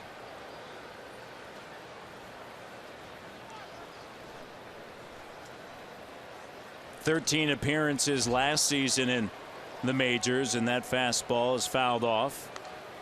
Count 0-2 here in the top of the 6th inning. Zach Godley, 5 innings of work, 6 hits, 4 runs, 3 earned, 1 walk, and tied a career best 7 strikeouts. And a breaking ball down low and away. Martin 1 for 2.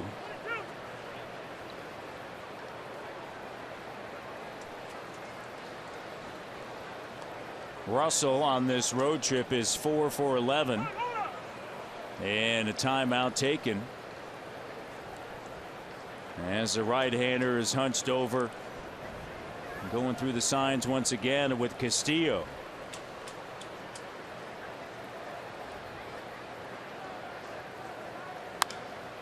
Fouled off.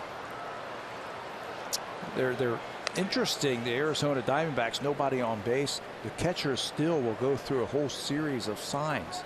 He won't just put down one sign, even with nobody on base or second base. Look, they'll go through a whole sequence of signs just to get the pitchers used to 3, 4, 5 signs at a time.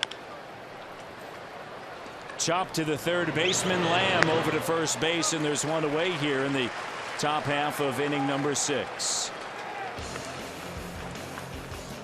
Home Hardware and Building Center locations, proud partners of the Toronto Blue Jays. Homeowners helping homeowners with expert advice.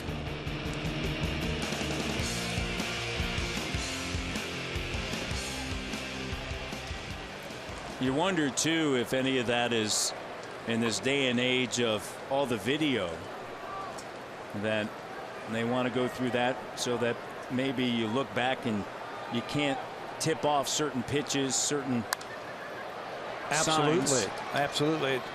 He hasn't done it since Bracho's come into the ball game, though. Maybe because he's such a young player, he's just not familiar with it. But when Godley was in there, he was going through 4, 5, 6 signs with nobody on base. Tulowitzki is the hitter, and the Blue Jays lead 4-1. Shift is on. Goldschmidt plays well off the bag at first.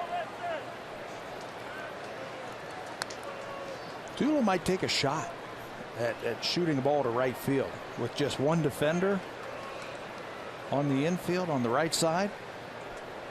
Look at all the room he can shoot for. Pick up that first base hit.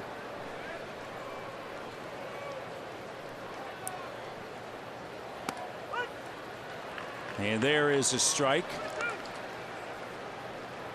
Blue Jays lead here 4-1. Tomorrow a day game, and then Blue Jays head back to Toronto and they start a homestand over the weekend against Seattle, and then San Diego and Baltimore. Some big games coming up for the Blue Jays, and here's a 1-2 offering, and he fouls it off to the right side, does Tulowitzki.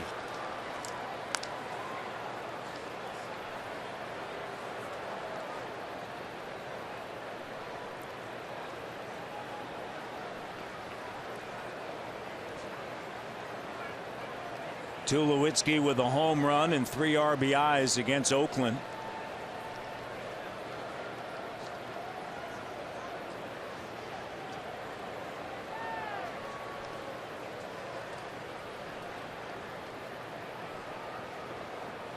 The 1-2, and it rides high, and the count now even at 2-2. Tulo's familiar with this ball club. When he was with the Colorado Rockies, they were within the same division here. This is his 60th ball game in this ballpark, and he's hit 9 home runs. So he knows all about the surroundings here at Chase Field. He's got to get it up in the air. It will carry in left center field here.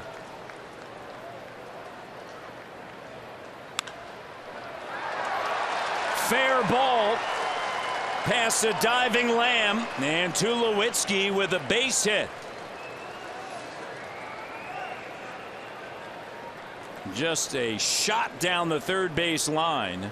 You know, and because they were in that pole situation in the shift, 3 infielders on the left side, Jake Lamb's able to knock this ball down, or this is extra bases.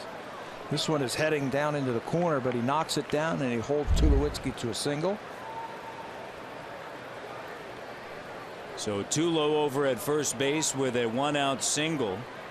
As you mentioned, if they weren't overloaded to the left side, that's down in the corner. Down in the corner.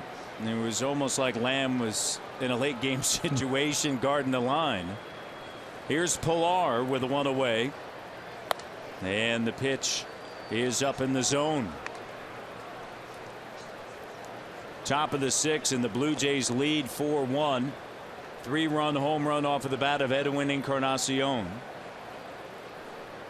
And Travis with a base hit in the 5th. An error on the pitcher Godley, and then Donaldson ripped one into left field for their 4th run as Travis scored, and Pilar fouls this one off to the right side. Bracho was in the Southern League last year. You're familiar with the Southern League. Watched you playing for the Nashville Sounds. There you go. He was so good. He was recognized by the managers that he was voted the best reliever in that league, the Southern League. Played in Mobile. Bracho to the plate. In on the hands, and going back is Ahmed. And Pilar now 0 for 3. He was voted the reliever of the year in the Southern League, built on his strikeout to walk ratio. He had 73 strikeouts and just 10 base on balls in the Southern League last year. That was just in 51 innings as a reliever, strictly as a reliever for this team. And he's doing it again here. 15 pitches, 11 strikes so far tonight. Lake is the batter. He's glad to see Godley go. He struck out in the 3rd as well as the 4th. And he cranks this one into left field, and Drury is going to get underneath it, and that's going to do it. Off the end of the bat. Blue Jays 4, D-backs 1.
Visit sportsnet.ca/now to start your new free trial today. It's a great way to watch ball games, guys, if you're sitting poolside like these folks are here.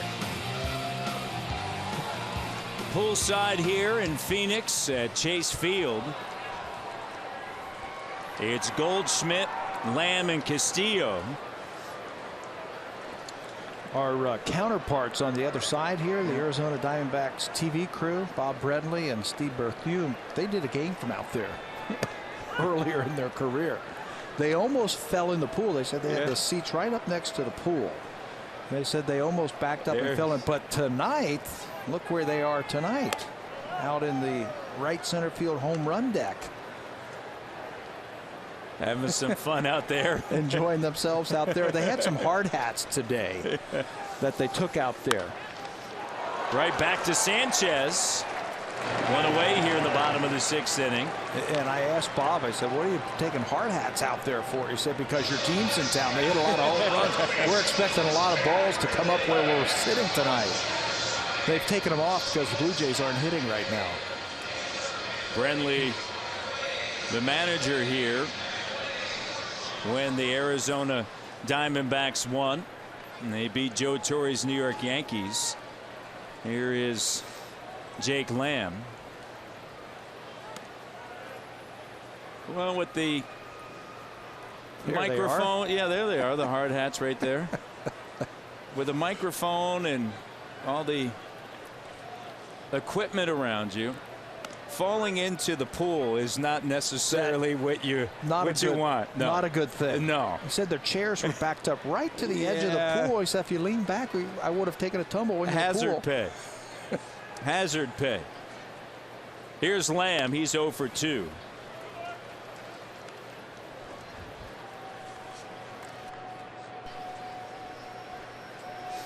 They're getting ready for a home run ball, aren't they? Float, sink. And a strike to Lamb. Sanchez, since allowing that first run in the 1st inning, has been able to handle the D-backs. They've had a couple of runners in scoring position, but he's been able to get out of the jam. And that is the second out here in the 6th and his 5th strikeout. And this copyrighted telecast is presented by authority of Rogers Blue Jays Baseball Partnership and may not be reproduced or retransmitted in any form. And the accounts and descriptions of this game may not be disseminated without the express written consent of Rogers Blue Jays Baseball Partnership. Outside Chase Field here in downtown Phoenix.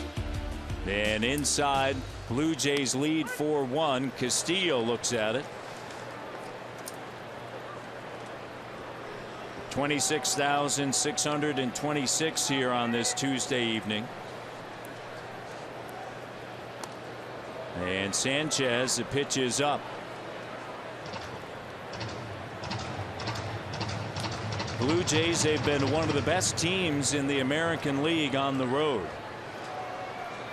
And trying to continue that, and part of that is this great fan base that they have. Boy, do they ever draw on the road? Wherever you are, you're going to see a lot of Blue Jay fans. And a break-in ball strike. Well, I love what just happened right there. Aaron Sanchez threw a curveball, and it wasn't very good. It was ball 1, and they came right back to the curveball. Get the feel for it, what it feels like, and he threw it for a strike. There's another inconsistent one right there. His fastball's been dominant tonight.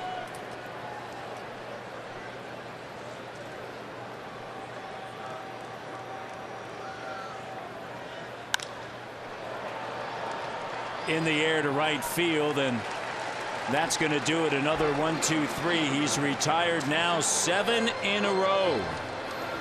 We head now to the 7th. Blue Jays 4-1 over the D-backs.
Again, with the #1 rated travel rewards card in Canada. It's the WestJet RBC World Elite MasterCard. Visit rbc.com/WestJet to apply today. In Phoenix, yet another location that WestJet flies to. I imagine a lot of the folks here seeing the Blue Jays flew that way, guys. Fans here on this Tuesday night. And a new pitcher, third pitcher used by Chip Hale here tonight. Enrique Burgos, his 13th game, will come in and pitch the 7th inning. He was signed at 16 by the Diamondbacks in 2007. His father, Enrique Sr., pitched for a little bit in the major leagues as he helped him to refine his game. He's got a lively fastball and a plus slider. He was just recalled from AAA at the beginning of this month. Sanchez to start the inning. He's 0 for 2. 0 for 9 lifetime. Still looking for his first hit.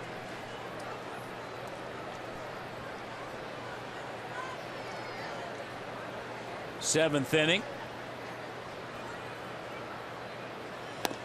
And the pitch is down and away. Doesn't even look like he's offering at it. I mean, he might have gotten some instructions when he left the bench to go hit here. Hey, take a strike. This guy can be wild. Don't even offer at it right now. Yep. Takes another pitch. 3-0. Sanchez through 6 innings. He's allowed just 1 run, 5 hits. He's retired 7 in a row. Travis awaits on deck. And the right-hander pours in a strike. And the count now 3-1 here in the top of the 7th inning. Take another one.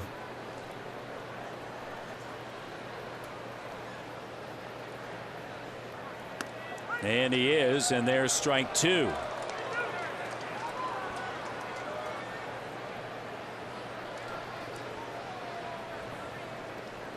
Will he swing here?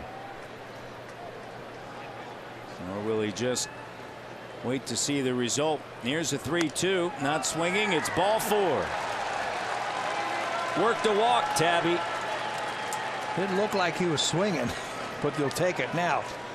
Tim Leaper's over there going to talk to him. He's going to say, Aaron, 1 base at a time. Here. Don't do anything crazy like trying to go first to third. Just 1 base at a time. If it's an extra base hit, okay, then you can do it. But no need to be a hero right now. You're more valuable on that pitching mound. Devin Travis, he's 2 for 3, 2 runs scored in that leadoff spot.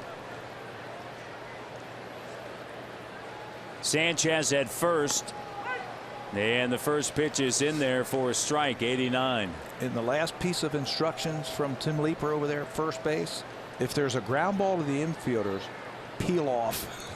Go out into the outfield. Don't even slide it. Don't just zoop, go out into the outfield. Yeah. Take a right. Now, you can't say that to Mark Burley. I don't know if you saw it last year. Mark Burley was on first base, and he roll blocked the guy last year to break up a double play at second base.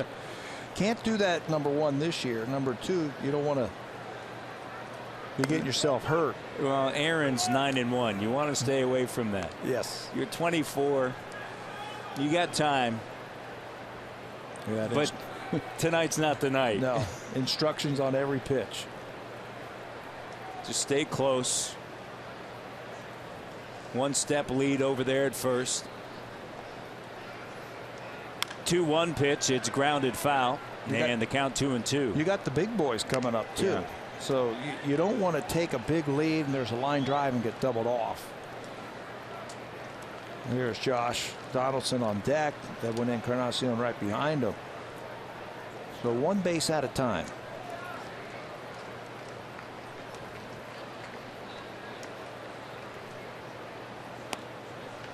Pitch misses out over the plate.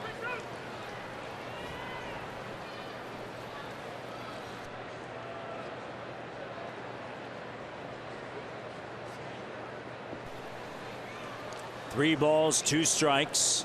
Sanchez at first with a walk. Second batter in a row that the count has run full, and Devin fouls it back. You really like Travis's approach. I know. Love the approach at the play. He keeps that front shoulder in there. He's thinking up the middle the other way to begin with. I mean, that just tells you he's going to have success. The way he takes pitches, he stays back on the ball. A couple of singles tonight. 3-2 pitch, got him on the outside corner. One down. Here comes Donaldson with Sanchez at first base.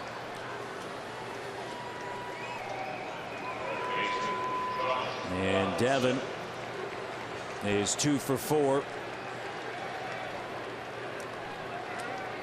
Donaldson flew out back in the first inning, then singled and scored in the third.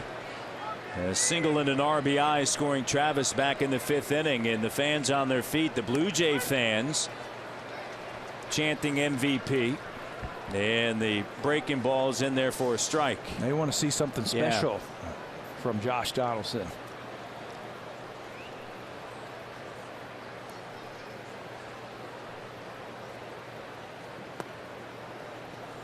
Fastball at 96 low, and the count evens at 1-1. Nothing wrong with his arm. He's always had a very good arm. He's been a little wild at times in his career. If he could ever harness that, he's got outstanding stuff. That last pitch to Devin Travis was nasty. 3-2 slider on the black.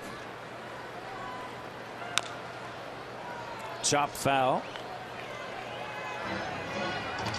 Last 5 starts, a 1.29 ERA, 7 innings of work, just 1 earned run.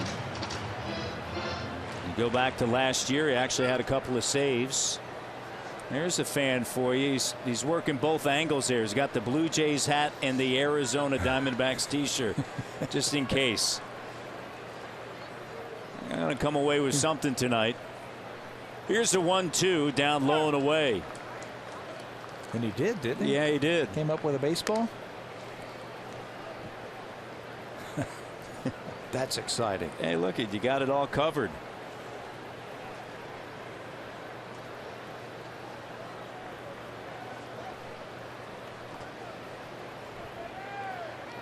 Donaldson awaits a 2-2 here.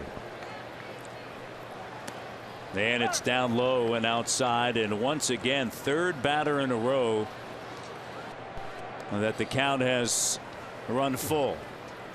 3 balls, 2 strikes. That drives managers crazy. A lengthy top of the 7th here. You come out of the bullpen, you've got to throw strikes. Walking the pitcher, the first batter of the inning, that doesn't help matters. Trying to capture the moment. The 3-2 promptly driven right back through the middle. Sanchez will move to second base, and a 3 for 4 day for Donaldson. Drive of the game, Tabby, brought to you by the all-new Civic, the 2016 North American Car of the Year. 2 out, 2 on, 3rd inning. See ya. Edwin Encarnacion measures up that breaking ball and drills at the left field for the home run. He has made this place his own personal playground. That's his 9th home run in 16 games in this ballpark. Edwin circles the bases with our drive of the game. And another visit by the pitching coach with Edwin Encarnacion waiting, and he of course leads all of the major leagues with 84 runs driven in. And that home run that he hit that we just showed you puts him 1 behind Vernon Wells now on the all-time home run Blue Jay leader list for 4th place. That was Edwin's 222nd career home run as a Blue Jay.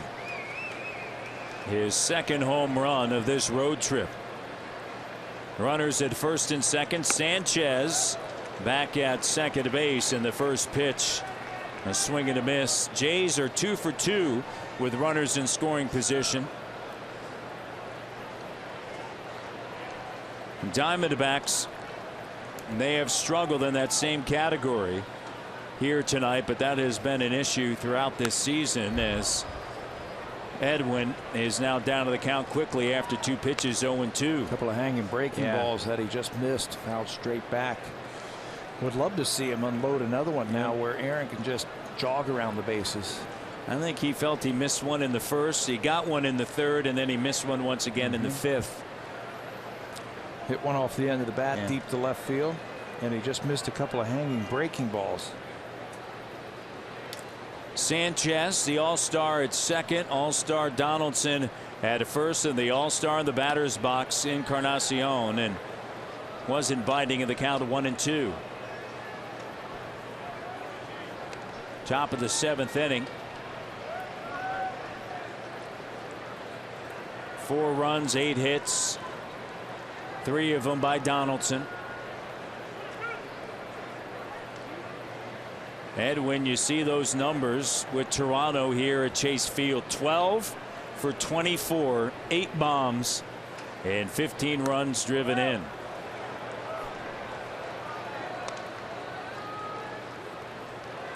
Two and two now the count. Anybody put the math to that, what a full season would be? 81 games. Quickly. Huge numbers. The 2-2. Big swing and a miss. That fastball was up in the zone. Second strikeout for the right-hander, and that's going to bring up Saunders, who's hitless here tonight. A walk back in the third. Edwin saw this one. Look at it spinning.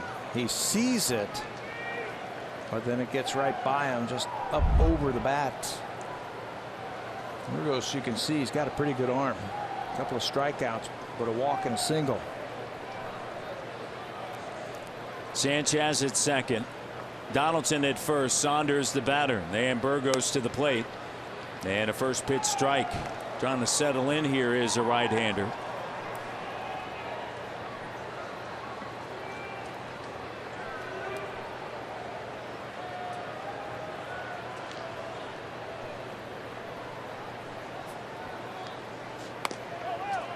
.26 pitches already for the right-hander.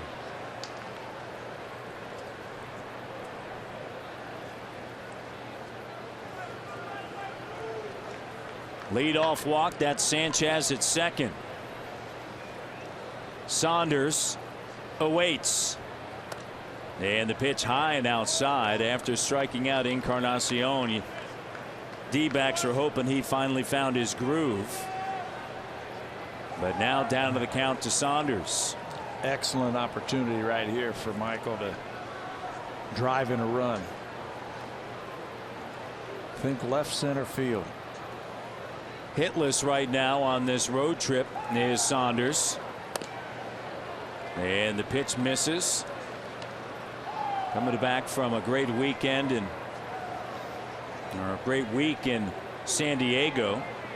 After the Detroit series on to San Diego and then up the coast to Oakland.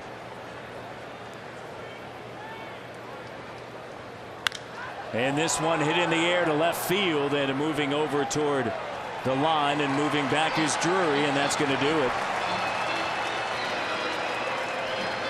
We head now to the home half of the 7th. Aaron Sanchez has set down 7 straight.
experiences like alumni meet and greets, seat upgrades, offers, and more with Game Plus, part of the MLB.com ballpark app. Learn more at BlueJays.com/Game Plus. Speaking of alumni, Pat Tabler, they announced the details for Berto Alomar is going to be holding the fantasy camp in November. Are we going to see you there as a coach again? And you know it. All right. Are we going to see you there as a participant? I will indeed be there. I'll be in much better shape, and you will be much more proud of me as a hitter and fielder. All right, Barry, you're on my team with that. With really? that scouting report, I'm going to draft him. He passed on me last year. He did. I passed on him 15 times. And he almost hit me with a pitch. He threw a pitch at me. Barry, that's not right. Is it? That ain't right. Here's the innings pitched for Aaron Sanchez in 2014 over 3 levels, 133, then 102 last year. Remember, they moved him into the bullpen to keep the innings down after the injury. This year, up to date, 124 in the 3rd innings. It's going to be really interesting to see, how far they push him. Once he hits around that threshold, supposedly 20% more than his highest level. So that's right around 150 innings for the season. Doesn't look like he's getting tired to me. That's just his 86th pitch. Well, that's really the big question for him. And then, with everybody talking about all the speculation about, put him in the pen, put him in the pen. Well, then what do you do with a starter? Got to go find one. Yeah. Right. So either bring up Drew Hutchison, that's the rumor. He's got a problem. He had to leave his start yesterday, or you have to trade for one. Drury hits this one into the gap, going back. It's off the wall. Lake plays it perfectly. He'll fire it into second, and a leadoff double. First extra base hit given up. First hit since the 4th inning given up by Aaron Sanchez. Drury's in there because he can hit. 17th double of the season. 2-0 fastball. He's looking for something out over the plate. He gets it elevated about belt high over the middle of the plate and hits it off the middle of the wall. Boom, right to Lake. But that's extra bases. See if Sanchez can figure out Tomas here.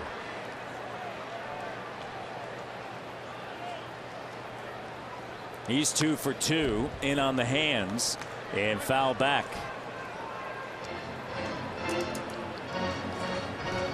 So leadoff double.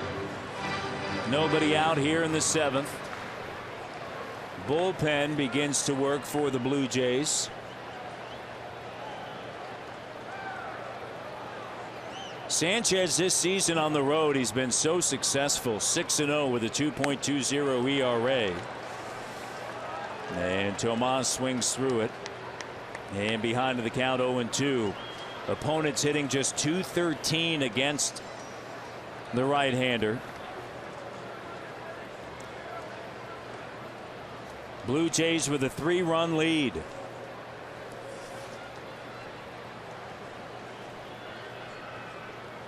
The 0-2 and fouled off to the right side, and we really haven't seen anyone be able to really turn on Sanchez here. Yeah, you've seen some funky swings, especially from the right side. The Bo Schultz is the right-hander warming up. That's Brett Cecil, the left-hander. They have already used their left-hander for a pinch hitter off the bench, Michael Freeman, so he's gone already. The pitcher spot is a couple of spots away. On the ground, Tulowitzki flings it over to first base, and there's one away with Drury remaining at second base as he rounded the baseball. And for the first time tonight, Tomas is out, and here's Nick Ahmed. Well, he does this better than anybody, where he fields it and throws on the run. It's accurate too, Encarnacion did a nice job of shuffling his feet to make that play, but he's accurate and he's got a lot on it throwing on the run like that. Nobody better. Yep. Ahmed 0 for 2, struck out in the second, hit into a 1-6-3 double play. That was in the fourth. Runner in scoring position.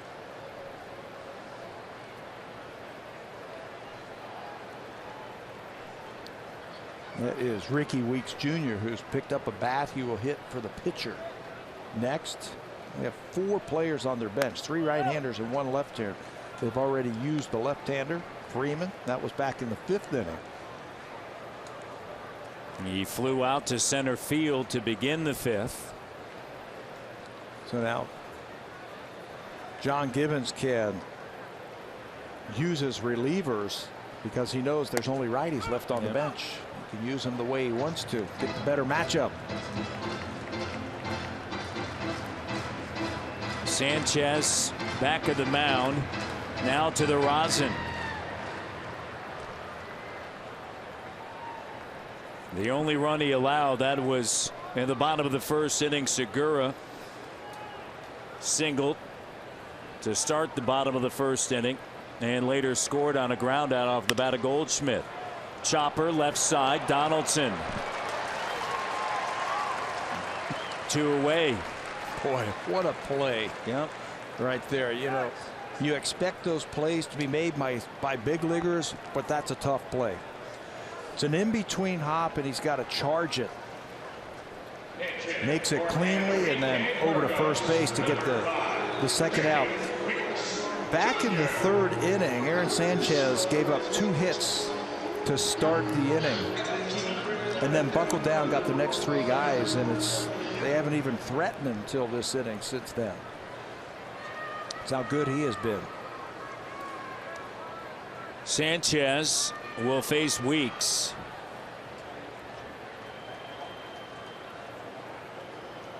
On deck is Segura. There's 2 away and a runner at second, and the first pitch up and in, and it hits Weeks. So runners at first and second, and here comes the leadoff hitter Segura. Well, they weren't expecting that. Ricky Weeks is a known first ball fastball hitter, so they tried to throw a curveball and hits him. And that's going to bring Dane Johnson out to the mound.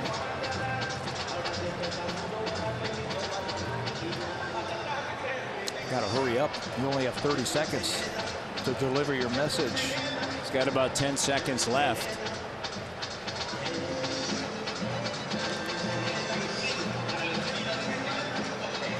And the message has been delivered, and Dane headed back to the Blue Jays dugout. And so Segura is the batter here with runners at first and second. 2 away. The second hit batter here tonight. Had 2 coming into this evening's game. The 19th start for Sanchez of the season. Bourne, or Segura, is the hitter. Bourne is on deck. Everybody back on the infield, just trying to knock something down, keep it on the infield. Aaron trying to get a ground ball, get out of this inning. Segura 2 for 3. Ground ball right side. Edwin to Sanchez, and it gets out of the inning.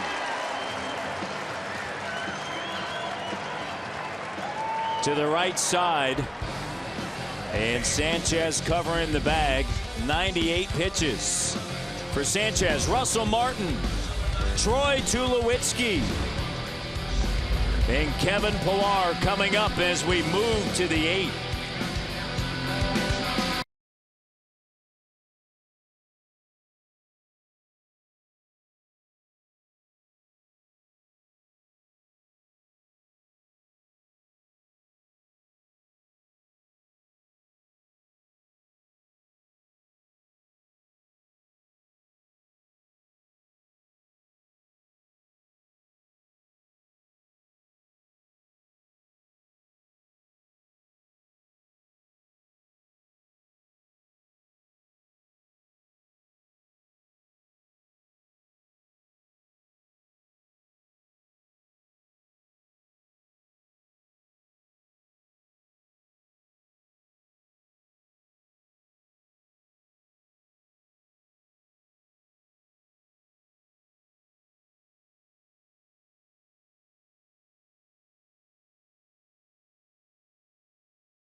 Well, our friends at Labatt have a very similar situation going on, and you can win a spot to play on-field at a Blue Jays fan camp in September. Visit participating Boston Pizza locations and enter when purchasing any Budweiser and burger combo. Go to bluejays.com/BudBP contest for details and rules. Let's get you back now. It's Pat Tabler and Matt Devlin. Aaron Sanchez able to get out of the bottom of the 7th as Segura grounded out to the right side.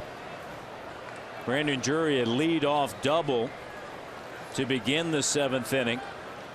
And the D-backs unable to do anything about it. And Randall Delgado now on the hill. 40 games, 46 2/3 innings. That's 7th most. Backhanded play by Ahmed. And he comes up firing, and Martin is out on 1 pitch. 4th pitcher used by Chip Hale here tonight. 1 inning from Bracho, 1 inning for Burgos, and now Delgado. 3 good pitches, but hasn't been able to dominate like he should. He can throw them all at any time. Fastball, slider, and his changeup.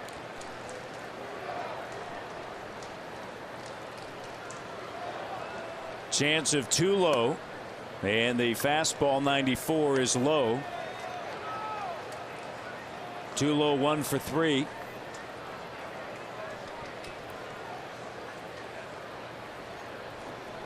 Here in the top half of the 8th inning with the Blue Jays up 4-1. And a swing and a miss. Here's that 2-seamer. Yeah. That's a really good pitch that he has. 2-seam sinker. Fastballs mid-90s. There's Jason Grilli. Tells me that Aaron Sanchez's night is done. 7 really good innings. Talking to John Gibson, you know Gibbons, pardon me. Ground ball on the left side. Talking to John, one of the things he mentioned was that he felt so good about Grilli being out there and being able to go to him in that 8th inning. That's why they got him. Yeah. They got him to go out there and find a bridge to Roberto Osuna in a 3-run game. That's why he's here. And he's pitching well enough to fill up that 8th inning. Here's Pilar with 2 outs. You have Grilli and then Osuna as the pitch is in there for a strike. Pilar 0 for 3.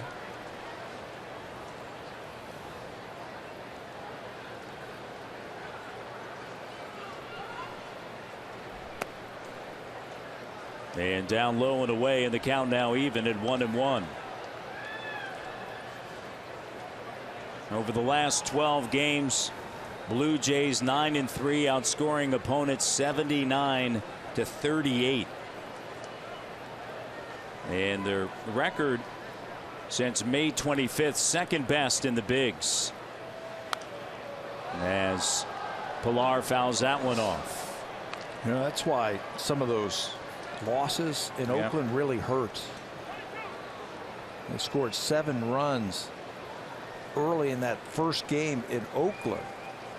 Had that 7-3 lead and lost. Yeah. You got to figure that if they could have held on, that's a win right there. Check swing. Bare hand play, and firing over to first is Segura. Nice play. Segura coming in, and that's going to do it here in the top of the 8th inning. Time now for a Blue Jays Central update. Here's Hazel and Greg Zahn from the Samsung broadcast studio.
fans? Well, if you are catching a game in the U.S., you can share all your experiences exactly as you do at home as they happen with Roam Like Home from Rogers using the hashtag #FromAnywhere. It's just $5 a day in the U.S. Go to Rogers.com/RoamLikeHome for more information. Grilli comes in here in the bottom of the 8th inning, working for Aaron Sanchez. Sanchez, 7 innings of work. And Grilli, I don't think he's happy with the mound. Yeah, wants it. His landing foot, I think. He wasn't real happy with the footing. So he's asked the crew chief, that's Dana Demuth, to come out and get the ground crew out here and see if they can do some work on that mound. I think there's a hole that's been dug out this late in the ball game. That happens. Yep. So where Jason's foot was landing, he wasn't real happy with it. Like there's a little groove in there. You see Matt Williams, the third base coach there, and now Grilli's trying to attend to it himself. A little gardening here in the bottom of the 8th inning. See him trying to pack it in, pack that hole in. 8 innings, 7.5 innings, and they dug a nice little hole out where that landing spot is. And Jason, the veteran that he is, he knows what his rights are. He says, hey, this just did not feel right, so please bring the ground crew. They're not bringing out 1 or 2 guys. They're bringing out everybody. Look at all these guys. They got the whole crew. They called down and everybody came. How about that? And the veteran asks. They are answering the call. They got them all working now. Yeah, you figure you went through 5 different pitchers, 4 for the D-backs, and the second pitcher of the night for the Blue Jays, and Jason Grilli and John Gibbons looking around. That's fine. And Sanchez, what a great outing once again here this evening, and he turns it over to the veteran right-hander in Grilli. 7 innings, 98 pitches, 6 hits, 1 earned run. Here's the key stat for me: no walks tonight for Aaron Sanchez. 5 strikeouts. Last time out, it took him 92 pitches to go through 5 innings, so he had better command, better control. His breaking ball still wasn't there. It was a little bit inconsistent. His release point, threw a couple of good ones, but it was the fastball that was exploding tonight. We saw a lot of really funky swings from right-handed batters. They just didn't pick it up, and it was on top of them. They had some bad swings at that fastball, and it was a dominating pitch. So he is in line to win that first game after the All-Star game. Aaron Sanchez with a good fastball. There's a good breaking ball. One of the few that he had that he could control, throw where he wanted to. John Gibbons does the right thing, gets him out after 98 pitches, 7 innings. Brings in Jason Grilli, his setup man. Looks like he's happy with the landing spot. Trying to get it just right. Sanchez, his 6th start in a row that he's worked 5+ innings and has allowed 2 runs or less. And Grilli, the right-hander, coming on, of course, the veteran. We had a great talk with him before this evening's game, and ultimately about never giving up on what you want. And when he was with the Philadelphia Phillies, he had an opportunity to play in Korea, and he turned down a lot of money to keep living the dream and ultimately getting to the big leagues. And he had some people in the Phillies organization that didn't feel as though he'd ever get there. And his advice to all the young players: play as long as you can. Play until they tear the uniform off your back. This guy loves baseball, and he really felt like he was going to leave Atlanta at some point, last place team, that he was going to pitch for a team that has a chance to get to the playoffs, and it worked out coming to the Blue Jays. The right-hander will face Bourne, Goldschmidt, and Lamb. And what a great pickup for the Blue Jays. Look at what right-handers are hitting against him. .208 this year. He's using that breaking ball very effectively. averaging 13 strikeouts per 9 innings. Donaldson even with a bag at third. And the pitch misses outside. It's 1-0 here in the bottom of the 8th inning. So after the grounds crew was able to work on the mound, we're all set to go. You know what Sunday was for Jason Grilli? His anniversary. Yeah, the 1-year anniversary. We were talking to him earlier today, and he told John Gibbons, he said, you got to get me into the game on Sunday in Oakland. And he said, why? He said, it would be my 1-year anniversary. That was the date 1 year ago that I had surgery on my Achilles tendon, and it was a goal to be pitching in 1 year. He said, I wanted to pitch on that date. It meant so much to me. And he came into the game, had a couple of strikeouts. Worked an inning, and he struck out 2, as you mentioned. That's what players do. They always put those goals out in front of them, so they're always striving for something. And Jason's always been one of those guys, he was telling us, that had goals like that. And he said, I wanted to pitch on my anniversary date. And he did well. What a great veteran to have down in the bullpen. And you know, when players come and ask him down in the pen about a certain situation, he is certainly there to lend, you know, a helping hand. He's seen it all. Yeah. Count of 2-2 here. Bourne is hitless tonight. Blue Jays lead at 4-1. And John Gibbons wants to see Grilli in the 8th and then Osuna in the 9th. And fouled off game 4 of a 5-game road trip into the upper deck. That one fouled off to the left side. If they're able to get this one, then have a chance to have a successful road trip with Stroman going tomorrow.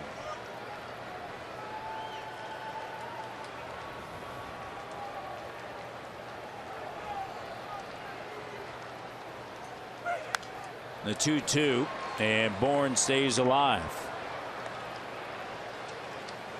It's a tough part of the order for the Arizona Diamondbacks right now. You got Bourne and then the sluggers, Goldschmidt and Lamb. Grilli, you mentioned how he was with Atlanta and then coming here and in an opportunity with a team that is right there in the thick of things. And with the Braves, an ERA over 5, a new situation, and his ERA at 2.45 and providing new life for him. And he is taking that opportunity and he's running with it.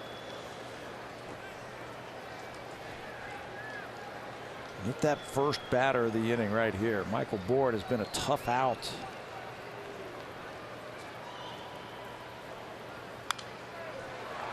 Fouls off another pitch. An 8-pitch at bat so far to start the 8th inning.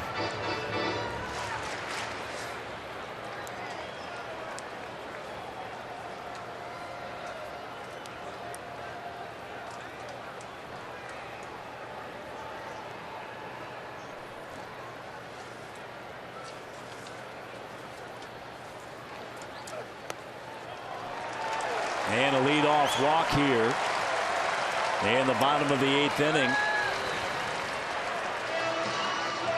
And here comes Paul Goldschmidt. So Bourne able to work the count and get on base. And Goldschmidt is the batter.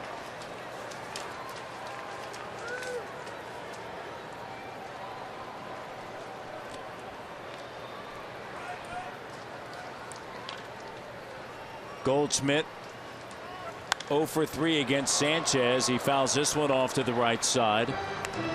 Has 1 RBI. That was back at the bottom of the 1st inning. A little ground out that he kept in the middle of the field and got himself an RBI. That gives him 62 now. He and Lamb both have driven in 60 runs There's only a few players that can say, or a few teams that can say they have 2 players with 60+ RBIs. Lamb is tied for 4th entering tonight's game in the National League with 65 RBIs. Blue Jays have 2, Encarnacion and Donaldson. Diamondbacks, they're 1-2. Angels have a couple, Pujols and Trout. Cubs, Rizzo and Bryant. Padres, Kemp and Myers, and the Reds, Bruce and Duvall. That's the it. Only teams with 2 players with over 60 RBIs. Quickly ahead of the count, and did he go around? They'll ask and no. Down the first base line, the crew chief, Dana Demuth, really trying to keep Bourne over at first and handle Goldschmidt. Yeah, I don't expect him to run, not with the big sluggers coming up right here. Goldschmidt was 4 for 13, a home run, 3 RBIs against the Dodgers.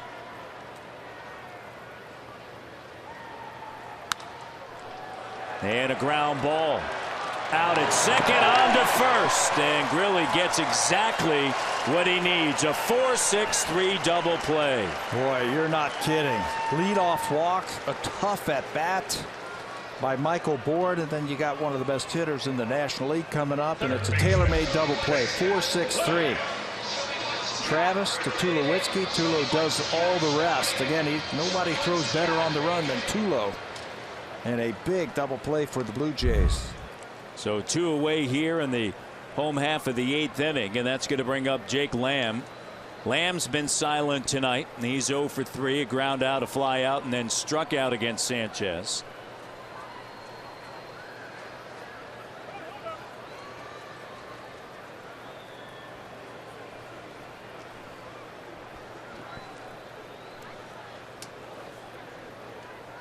Two away in the 8th.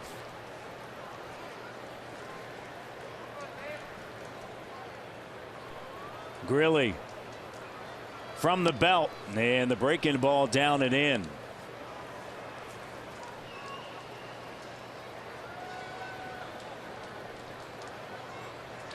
Top of the 9th inning. Lake, then the pitcher's spot, and then it turns back to the top of the order.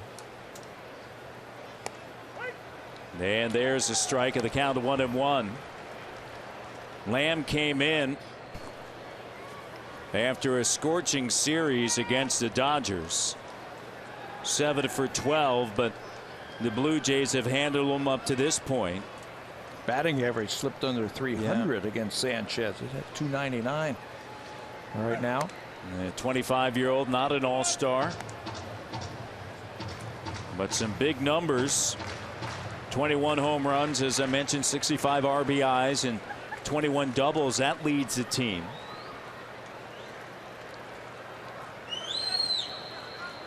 First in slugging percentage in the National League, and a breaking ball on the right side. There's Devin Travis over to first, and that'll do it. After the leadoff walk, the tailor-made double play, and then a ground out off of the bat of Lamb. We move now to the 9th.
Blue Jays on Sportsnet. Presented by Honda. The checkered flag event is back, celebrating over 50 years of racing heritage in every Honda.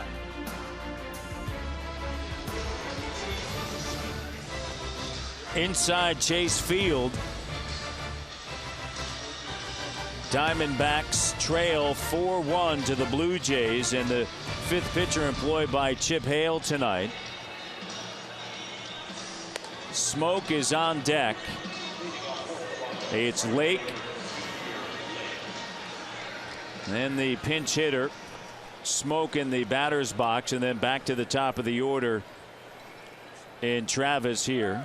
First, the new pitcher, Dominic Leone, 6 games for the Arizona Diamondbacks this season. Leone was recalled from AAA on July the 6th. He was 4-2 at .386 down there. He came from Seattle in the Mark Trumbo deal. He's got a very good fastball and a good cutter. Averaging 7 strikeouts per 9 innings. Told you that the Arizona Diamondbacks have some arms in their bullpen I think people are going to be interested in trading for. First pitch swinging, and Ahmed throws out Lake at first base, and here comes Justin Smoke. The switch hitter will bat from the left side.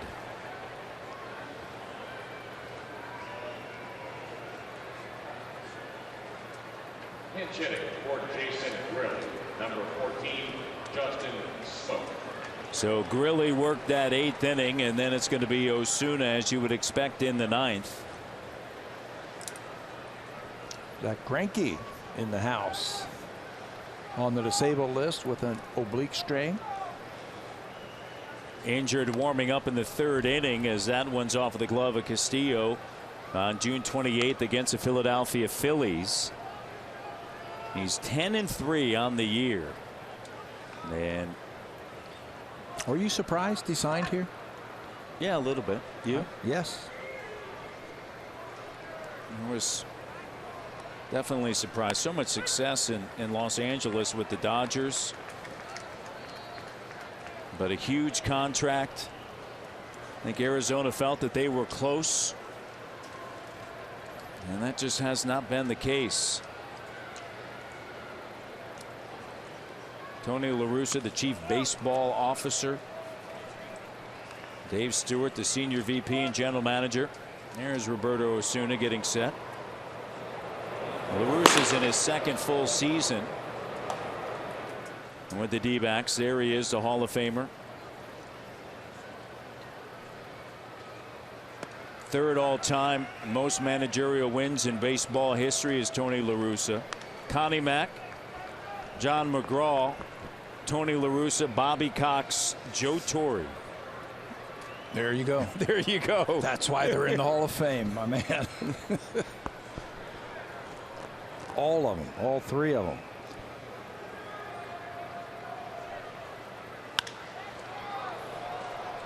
Justin fouls this one off to the left side.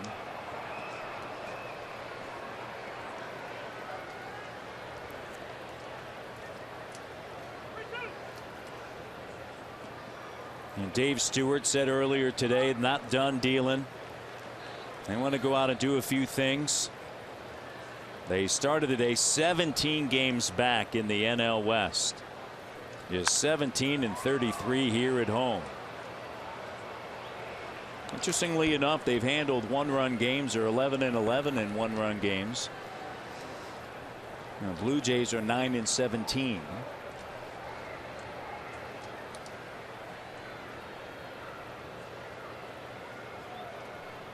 But some injuries and some players not meeting expectations. And the pitch up. And so Smoke is going to walk here in the top half of the 9th inning. And that's going to bring up Devin Travis. He's 2 for 4, 2 runs scored. Blue Jays have kept the pressure on all night against the Diamondbacks. They have threatened just about in every inning. In the bottom of the 9th inning, Castillo, Drury, Tomas scheduled to hit.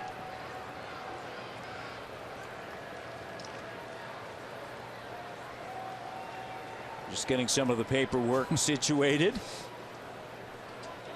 And Burns is over at first base. So Burns running for Smoke. And a swing and a miss.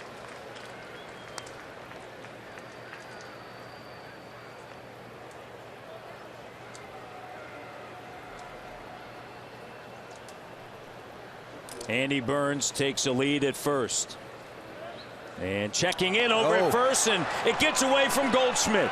Burns looks over his right shoulder. He's going to stay there at second base.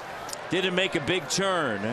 That is the second time that Arizona Diamondback pitcher tries to pick off a runner at first base. It cost him a run back in the 5th inning when Devin Travis was there and the ball went down the right field line. He went to third base, scored on a hit. This time it just bounces right back to Goldschmidt, and Burns moves up. Doesn't look like he was going to be going, and there he got back easily, and he can move up, take the double play out of order. They own it. Ill-advised throw over to first base.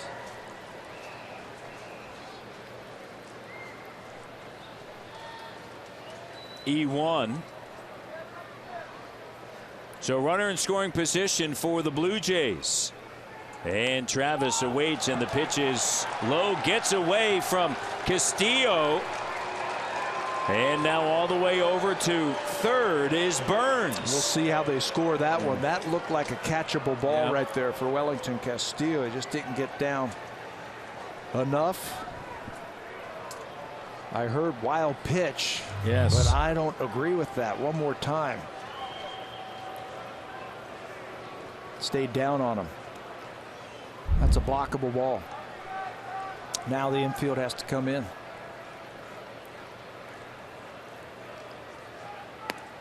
Pitch down low and away.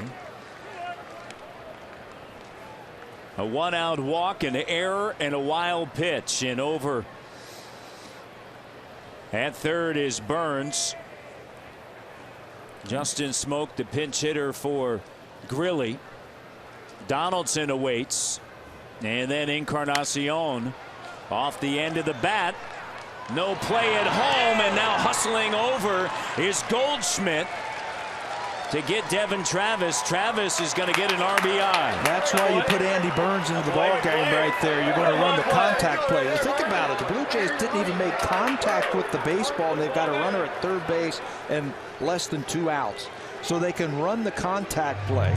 Ball hit off the end of the bat by Devin Travis, and watch Burns read it.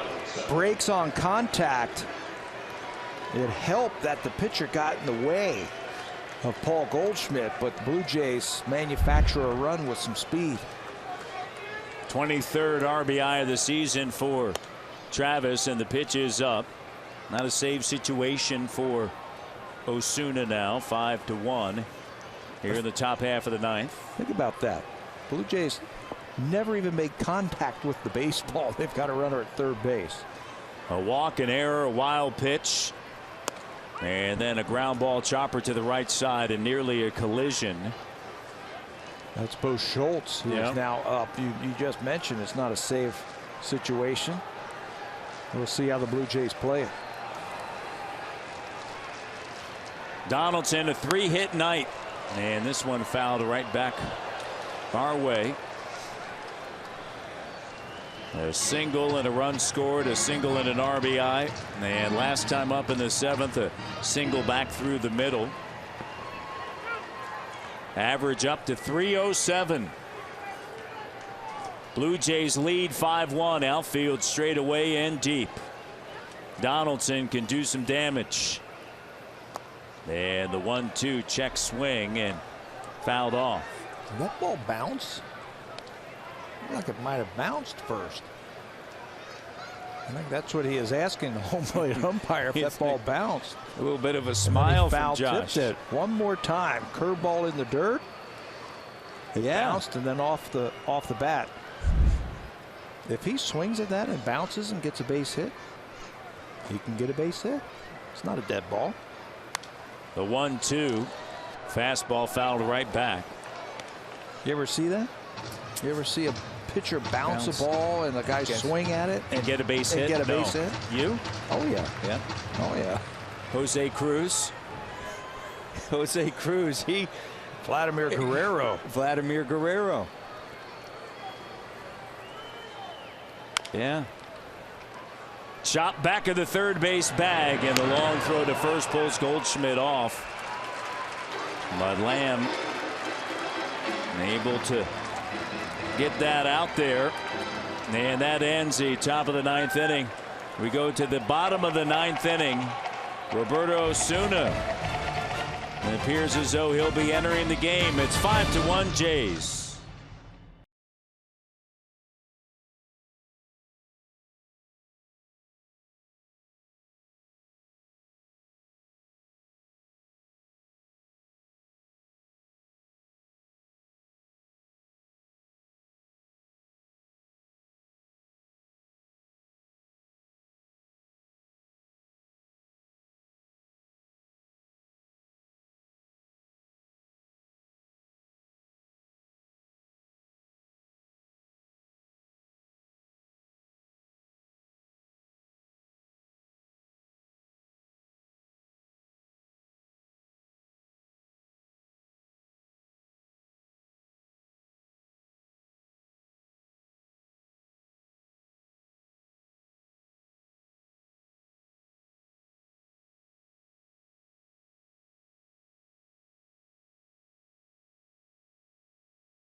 The ninth inning, Castillo, Drury, Tomas scheduled to hit, and if anybody gets on Ahmed, and here is Roberto Osuna. Not a save situation. Not a save situation because the Blue Jays got that run in the top of the ninth inning. Roberto last worked on Sunday and did pick up a save, his 19th of the season. That was against Oakland in that 5-3 win by the Blue Jays at a 1-2-3 bottom of the ninth inning with a strikeout. He has been nothing short of sensational this year for the Blue Jays, and I think everybody in that dugout feels very confident when he comes into the ball game. Good fastball and a developing slider. Wellington Castillo. Osuna picked up his 19th save on Sunday. Really got the win. Axford the loss against the Oakland Athletics. And first pitch swinging, and it's fouled away.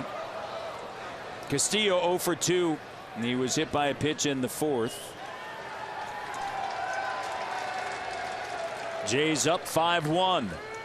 Remember, you have an off day, as this one is looped right to the second baseman, Devin Travis, an off day on Thursday. Time now for a preview of what's coming up on Sportsnet Central. Here's Carolyn Cameron and Carly Agro.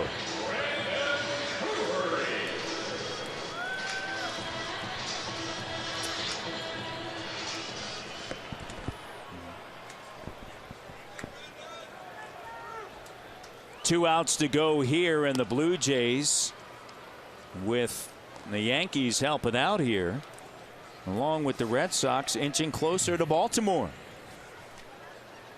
Brandon Drury, he had a leadoff double, and that was back in the 7th. He was stranded there as Sanchez was able to work out of the inning. Well, he worked out of a couple of tough jams. The 3rd, the 4th, the 7th. Base runners on all those innings. This one driven into the gap, and moving over is Pilar. And there's 2 outs. 2 away here in the 9th inning. They scored a run in the first inning off of Aaron, and that has been it. They have shut him out since. And Tomas is the batter. He's 2 for 3, a single. is back in the fourth. He doubled in the second, grounded out his last time up. Osuna looks in, has the sign. Blue Jays lead 5-1 here in the bottom of the ninth inning at a breaking ball. A good one. And Tomas fans at it. Blue Jays will wrap up this 5-game road trip tomorrow. Day game from Phoenix. Ground ball. Donaldson. The big hop. The long throw. Got him at first. And that'll do it. Blue Jays come away with the victory. They're now 53-42. 26-22 on the road in league play. They're 10-6. Made some great plays tonight defensively. Got strong pitching from Aaron Sanchez, but it was Edwin Encarnacion again with the big blast. A 3-run home run for Encarnacion in the third inning. Blue Jays didn't look back after that. They go for the sweep tomorrow. Tomorrow against Arizona, Marcus Stroman is on the hill, and Sanchez is now 10-1 on the season as the Blue Jays win it. It is time for Sportsnet Central right now with Carolyn and Carly.